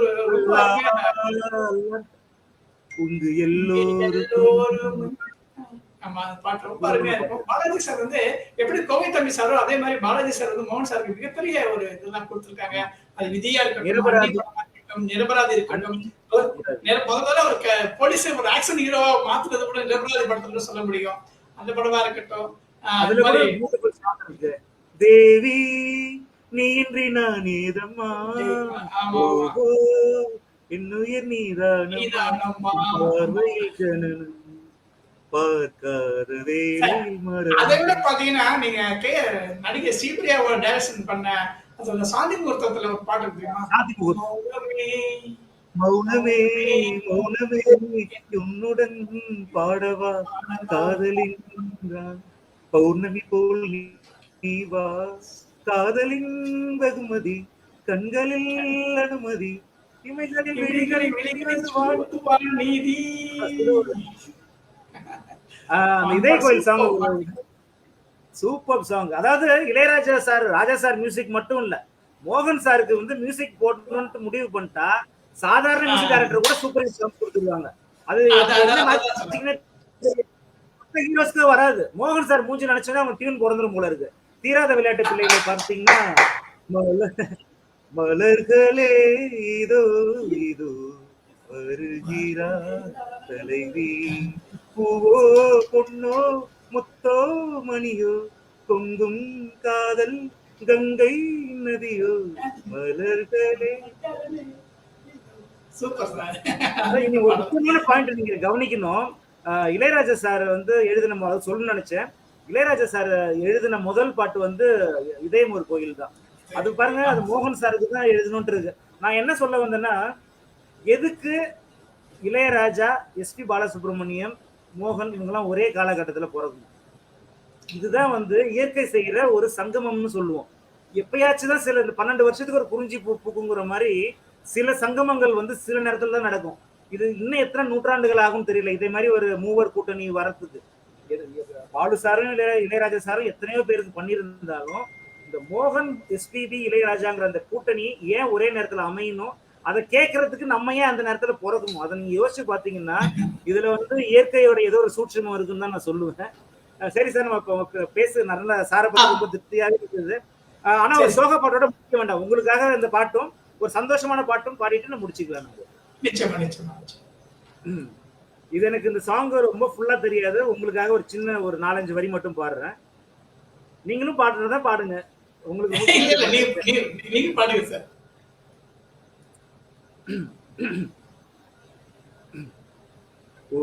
ஒரு பாடல் நான் கேட்டேன், உன் பாசம் அதில் பார்த்தேன். ஒரு பாடல் நான் கேட்டேன், உன் பாசம் அதில் பார்த்தேன். வாழ்க்கை என்று எதுவும் இல்லை, உந்தன் உந்தன் இந்தன் கதையாகும். ஒரு பாடல் நான் கேட்டேன், நான் பார்க்கும் இடமெல்லாம் கண்ணில் நீன்றி வேறில்லை. என் வாழ்க்கையின் ஆதாரம் எந்த நாளிலும் நீயாகும். நீ அன்பென்னும் ஜீவநதி, என் ஆலய தீபம் நீ. வாழ்க்கை என்று எதுவும் இல்லை, உந்தன் எந்தன் கதையாகும். ஒரு பாடல் நான் கேட்டேன், நீ பாயும் நதியானாய், உன்னை தாங்கும் கரையானேன். என் வாழ்க்கையில் நீ பாதி, உன் வாழ்க்கையில் நான் பாதி. என் கண்களில் சமுத்திரங்கள், அதில் காண்பது நம்பிக்கைகள். வாழ்க்கை என்று எதுவும் இல்லை, உந்தன் எந்தன் கதையாகும். ஒரு பாடல் நான் கேட்டேன். இந்த வரி அப்படியே கொஞ்சம் நினைச்சு பார்த்தோம்னா அப்படி இருக்கும் சார். ரொம்ப சூப்பரா பண்ணீங்க, ரொம்ப ரொம்ப நன்றி. இந்த பாடல் பத்தி சொன்னா பெங்களூர்ல இருந்து ஒரு ஃப்ரெண்ட் ஒருத்தர் விஜய்னு ஒருத்தர் இப்ப கிளபோஸ்ல ஃப்ரெண்ட் ஆனாரு. அவர் சொன்னாரு, நிறைய எல்பி கேசட்ல எல்பி ரெக்கார்டு வந்து கலெக்ட் பண்ணிட்டு இருக்காங்க சார். நிறைய பழைய பாடங்களோட எல்பி ரெக்கார்டு கலெக்ட் பண்ணும்போது இப்ப நம்ம பேசுறதுக்கு அப்புறம் நிறைய மோகன் சாரோட பாடல்கள் நிறைய கேட்டுட்டு இருக்காங்க. அவர் வாங்குறதுலயே அதிகமான காஸ்ட்லி எல்பி ரெக்கார்டு எது கேட்டீங்கன்னா மோகன் சாரோட சாங் தான். அதுதான் அவர் சொன்னாரு. கிட்டத்தட்ட ஒரு 40-50 ரெக்கார்ட்ஸ். ஹலோ, அதே மாதிரி ரொம்ப சந்தோஷமான விஷயம், பெங்களூர்ல இருக்காரு அவரு. ஆமா சார், பெங்களூர். மோகன் சாருடைய உன்னை உன்னை உன்னை தேடி வருவேன்னா உன்னை ஒன்று சாங் வரும். உன்னை ஒன்று கேட்பேன், உன்னை ஒன்று கேட்பேன்ல வந்து அந்த வருகிறாள் என் தேவதை. அது சார் வந்து என்கிட்ட கேட்டாரு சார் அந்த பாட்டு சார். அதை விட சார் மலரே மலரே அப்படி ஒரு பாட்டு வரும். மாலைகளோடு மஞ்சளும் தெவிடுக மலரே உயிரே உயிரே. அதே மாதிரி இந்த நினைக்க தெரிந்த மனமே கூட துடிப்பா இந்த கண்ணுக்கும் கண்ணுக்கும் மோதல் நெஞ்சத்தை நீ தந்தால் பால் காதல். அந்த எவ்வளவு அந்த சைக்கிள் சின்ன சைக்கிள் ஓட்டிட்டு வருவாரு, ரொம்ப துடிப்பா இருப்பாரு அதுல. சார் வந்து சரி சார், ஒரு சந்தோஷமான பாட்டோட முடிச்சுப்போம். நீங்களே சொல்லுங்க என்ன பாட்டு. நான் ஒரு பாட்டு சொல்லுங்க. இல்ல சார், உங்களுக்கு என்ன பாடல் நல்லா வரணும் பாடுங்க சார், ஒன்றும் பிரச்சனை இல்லை. முதல்ல வந்து நீங்க பாடுறதுக்கு முன்னாடி மிகப்பெரிய நன்றி சார். நீங்க எங்களுக்கான நேரத்தை ஒதுக்கி 44 ஆண்டுகளை நாம் வந்து ஒரு மகிழ்ச்சியான ஒரு தினமாக கொண்டாடி இருக்கிறோம். சார் இது மாதிரி வந்து 44 ஆண்டுகள் தான் இல்ல, 100 ஆண்டுகள் வந்து திரையுலகத்துல மட்டுமே அவர் வந்து வெளியுலக நாயகனா மட்டுமில்ல, ஒரு பவர்ஃபுல்லா நாயகனாக மாறி வரணும்னு சொல்லிட்டு நாங்க வேண்டிக்கிறோம். ஆஹ் எல்லோரும் உங்களைப் போல எங்களைப் போல நிறைய பேர் அவருடைய வருவை எதிர்பார்த்துட்டு இருக்காங்க. அது நிறைய ஃபேஸ்புக் கமெண்ட்ஸா இருக்கட்டும், யூடியூப் கமெண்ட்ஸா இருக்கட்டும், எல்லாமே அதான் சொல்லிட்டு இருக்காங்க. சாரோட இது என்ட்ரிக்காக எல்லாம் வெயிட் பண்ணிட்டு இருக்காங்க. அது மிக விரைவில் நடக்கணும் அப்படின்றத இந்த நம்ம அவருடைய இந்த 44ஆம் ஆண்டு இல்லாட்டி திரையுலகில் பிறந்த நாள் அப்படின்னு வச்சுக்கலாம். திரு மோகன் அவர்கள் நடிகராக திரையுலகில் பிறந்த நாள் அப்படின்னு எடுத்துக்கலாம். ஸோ இந்த பிறந்த நாளில் அவருடைய வேண்டுகோளா வச்சு நிகழ்ச்சி நிறைய செஞ்சுக்கலாம் சார். நீங்க நிச்சயம் வந்து ஒரு பாடல் பாடுங்க சார். நானும் ஒரு நிறைவு ஸ்பீச் ஒன்று சொன்னேன். ஸ்பீச்சுன்னு இல்லை, இந்த வாய்ப்பு வந்து எனக்கு கொடுத்த கருணாகரன் சாருக்கு வந்து ரொம்ப நன்றி சொல்லணும். நன்றி ஆக்சுவலி நமக்குள்ள நன்றிங்கிற வார்த்தை கிடையாது. ஏன்னா நம்மலாம் வந்து சாருங்கிற அந்த நமக்கு சார் வந்து ஒரு பெரிய அண்ணன் மாதிரி, நம்மளாம் அவரோட தம்பிகள் அப்படிங்கிற மாதிரி தான் நம்ம. ஸோ ஒருவருக்கு ஒருவர் நன்றி சொல்ல வேண்டிய அவசியம் இல்லை. பட் இன்னைக்கு எனக்கு வந்து நிஜமாவே எனக்கு ஞாபகம் கிடையாது. ஏன்னா நான் என்னுடைய வேலை அலுவல்கள் மத்தியில் என்னால் டக்குன்னு நீங்க ஞாபகப்படுத்தி இத்தனையோ பேர் இருக்க, நீங்க எனக்கு இந்த வாய்ப்பை கொடுத்து சாரை பத்தி பேசுற ரொம்ப நாள் ஆச்சு. நான் வந்து இவ்வளவு நேரம் சாரை பத்தி நினைக்காத நாள் கிடையாது. பட் என்னுடைய மனைவி கிட்டையும் என்னுடைய ஃபேமிலி ஃப்ரெண்ட்ஸ் கிட்ட பேசுறது உண்டு. முக்கியமா என் ஒய்ஃப் ஆஷாட்ட நிறைய பேசுவேன். பட் ரசிகர்கிட்ட நேரடியா பேசுற இந்த வாய்ப்பு கொடுத்ததுக்கு ரொம்ப நன்றி. 44 வருஷம் ஆயிடுச்சுன்னு நம்பவே முடியல. ரசிகர்களா இருந்த நமக்கு தான் வயசாயிட்டே போது தவிர தலைவருக்கு வந்து வயசே ஆக மாட்டேது. இது ரொம்ப அநியாயம் சார். மோகன் சார், எங்களுக்கு மட்டும் வயசாயிட்டே போது, நீங்க அப்படியே நீங்க மட்டும் இந்த ரகசியத்தை ஒளிச்சு வச்சுட்டு இருக்கீங்க. அதை நீங்க கொஞ்சம் மனசு வந்து எங்களுக்கும் சொன்னீங்கன்னா நாங்களும் கொஞ்சம் எங்கா இருப்போம். ஸோ இந்த நல்ல நாள்ல நம்ம பாலுமகேந்திரா சாருக்கு ரொம்ப ரொம்ப தேங்க்ஸ் சொல்லணும். ஏன்னா பெங்களூர்ல எங்கேயோ கர்நாடகத்துல இருந்த மோகன் சாரை எப்படி காவேரி நதியை வந்து தமிழ்நாட்டுக்கு வந்ததுக்கு அப்புறம் தான் பூண்ட வீட்டுல தான் காவேரி நதிக்கு வந்து மிகச்சிறந்த சிறப்பு. பிறந்த வீட்டோட இங்கதான் நம்ம கொண்டாடுறோம். ஆடிப்பெருக்க எல்லாத்துக்கும் ஆடிப்பெருக்க என்னமோ நம்ம இங்கதான் பூ போட்டு வரவேற்றோம். அதே மாதிரி மோகன் சார் வந்து நமக்கு கிடைச்ச இன்னொரு பொன்னி நதி. எனக்கு தெரிஞ்சு பொன்னியின் செல்வன் வந்து மோகன் சார் தான். ஏன்னா இந்த காவேரி நதி பிறந்த இடத்துல இருந்து சாரும் வராரு. இந்த 44 வருஷங்கிறது நடுவுல வந்து ஒரு 20 வருஷத்துக்கு மேல சார் வந்து நமக்கு வந்து திரையில காட்சி அடிக்கல அப்படிங்கிற ஒரு மனக்குறதை தவிர எப்பவுமே நம்ம கூட தான் இருக்காரு. அவரை பத்தி நம்ம டிவியில பாத்துக்கிட்டே இருக்கோம், அவரோட சாங்ஸை கேட்டுக்கிட்டே இருக்கோம். அவரை நம்ம மறந்தாதானே, அந்த கரகாட்டக்காரன்ல ஒரு பாட்டுல வருமே, மறந்தாதானே நினைக்கணும் மாமாங்கிற மாதிரி, மறந்தாதானே சார் உங்களை நினைக்க டெய்லி உங்களை நான் ஞாபகமா தான் எங்க பொழுது விடியுது, தூங்க போறப்போ ஒரு வாட்டேஷன் நினைச்சுக்கிறோம். தயவு செஞ்சு சீக்கிரம் வாங்க சார். நானே வந்து உங்களை வந்து பார்ப்பேன். எனக்காக நீங்க உங்களுக்கு கதை பிடிக்கலனா கூட பரவாயில்ல, இல்லாட்டி உங்களை வந்து படம் ஃபுல்லா போட்டோ வச்சிருந்தா அப்புறம் உங்களுக்கு நான். ஸோ இந்த வருஷம் எல்லாம் மேக்ஸிமம் அடுத்த வருஷம் படம் வெளியாகிற மாதிரி நீங்க அதுக்கு முன்னாடி 80களில் பல இயக்குநர்களுக்காக நடிச்சீங்க, பல தயாரிப்பாளர்களுக்காக நடிச்சீங்க, அப்புறம் வந்து உங்க ஃபேமிலிக்காக நடிச்சீங்க. இப்போ வந்து நீங்க ரசிகர்களுக்காக நீங்க நடிக்கணும்.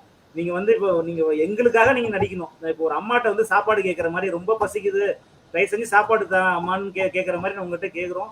சீக்கிரம் வாங்க, எங்களுக்கு ரொம்ப பசிக்குது, உங்களை பார்க்காம ரொம்ப ரொம்ப பசிக்குது, தரிசனம் தரணும்.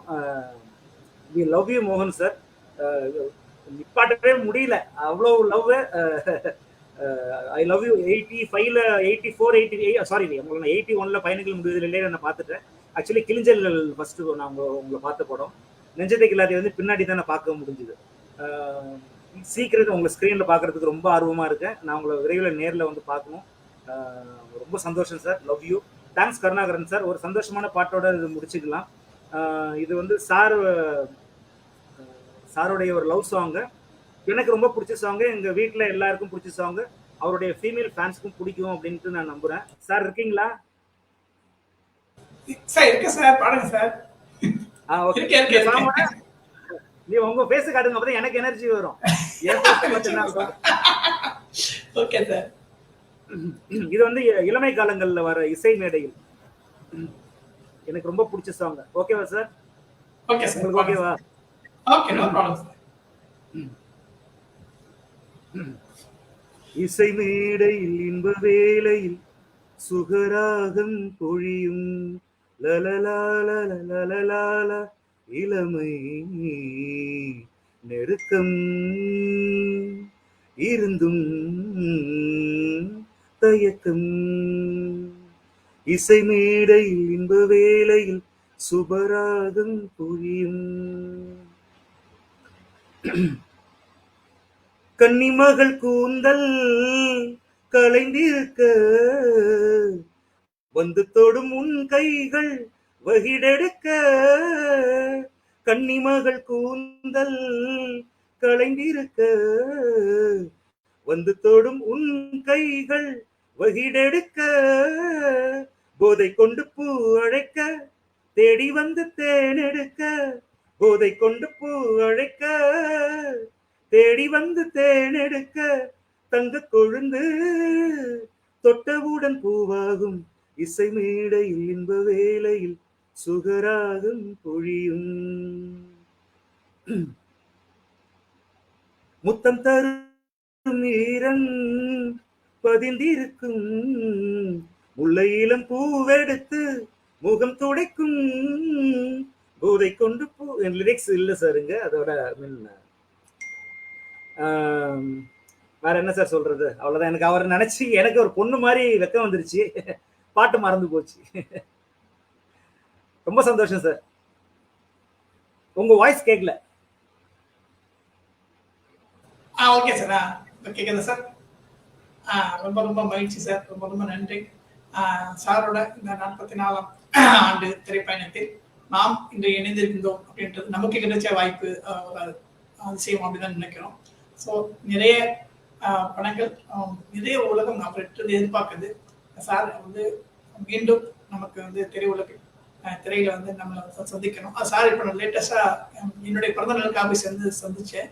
அதெல்லாம் சொல்லியிருந்தாங்க, விரைவில் வந்து சந்திக்கிறேன்னு சொல்லியிருந்தாங்க. ஸோ அந்த வாக்கு நிச்சயமா பொழிக்கணும்னு வேண்டிக்கிட்டு எல்லாருடைய நேரின் சார்பாக உங்களுக்கும் நன்றியை தெரிவித்துக் கொண்டு என் டைரக்ஷன்ல சார் நடிக்கிறாரு, அதையும் சொல்லிடுங்க. அவர் நடிக்கிறதுலாம் நான் அங்க வீட்டுல வாசல்ல உண்ணாவிரதம் இருப்பேன். தர்ணா பண்ணியாச்சு, ரமேஷ் குமார் சார் ஹெல்ப்போட. அவர் எப்படியும் படத்துல அடுத்த வருஷம் நான் நடிக்க வச்சிருந்தாங்க. அதுக்கு இன்னும் என் சார்பில் நான் வந்து ஒரு மிகப்பெரிய ஆசை அது எனக்கு. அது சார் நிறைவேற்றுவாரு. அது நான் சொல்லிக்கிறேன். அடுத்த வாட்டி இன்னும் நிறைய பேர் கலந்துக்கிட்டா இன்னும் சந்தோஷமா இருக்கும். மத்தவங்களுடைய கருத்தும் கேட்கறதுக்கு நான் விரும்புறேன். நம்ம ரெண்டு பேர் மட்டும் தான் வாய்ப்பை கொடுத்துருந்தோம். நம்ம யாருக்கும் லிங்க் அனுப்பல, அதனாலதான் எல்லாமே கமெண்டோட இருந்தாங்க. ஓகே, சொல்றேன் நான்.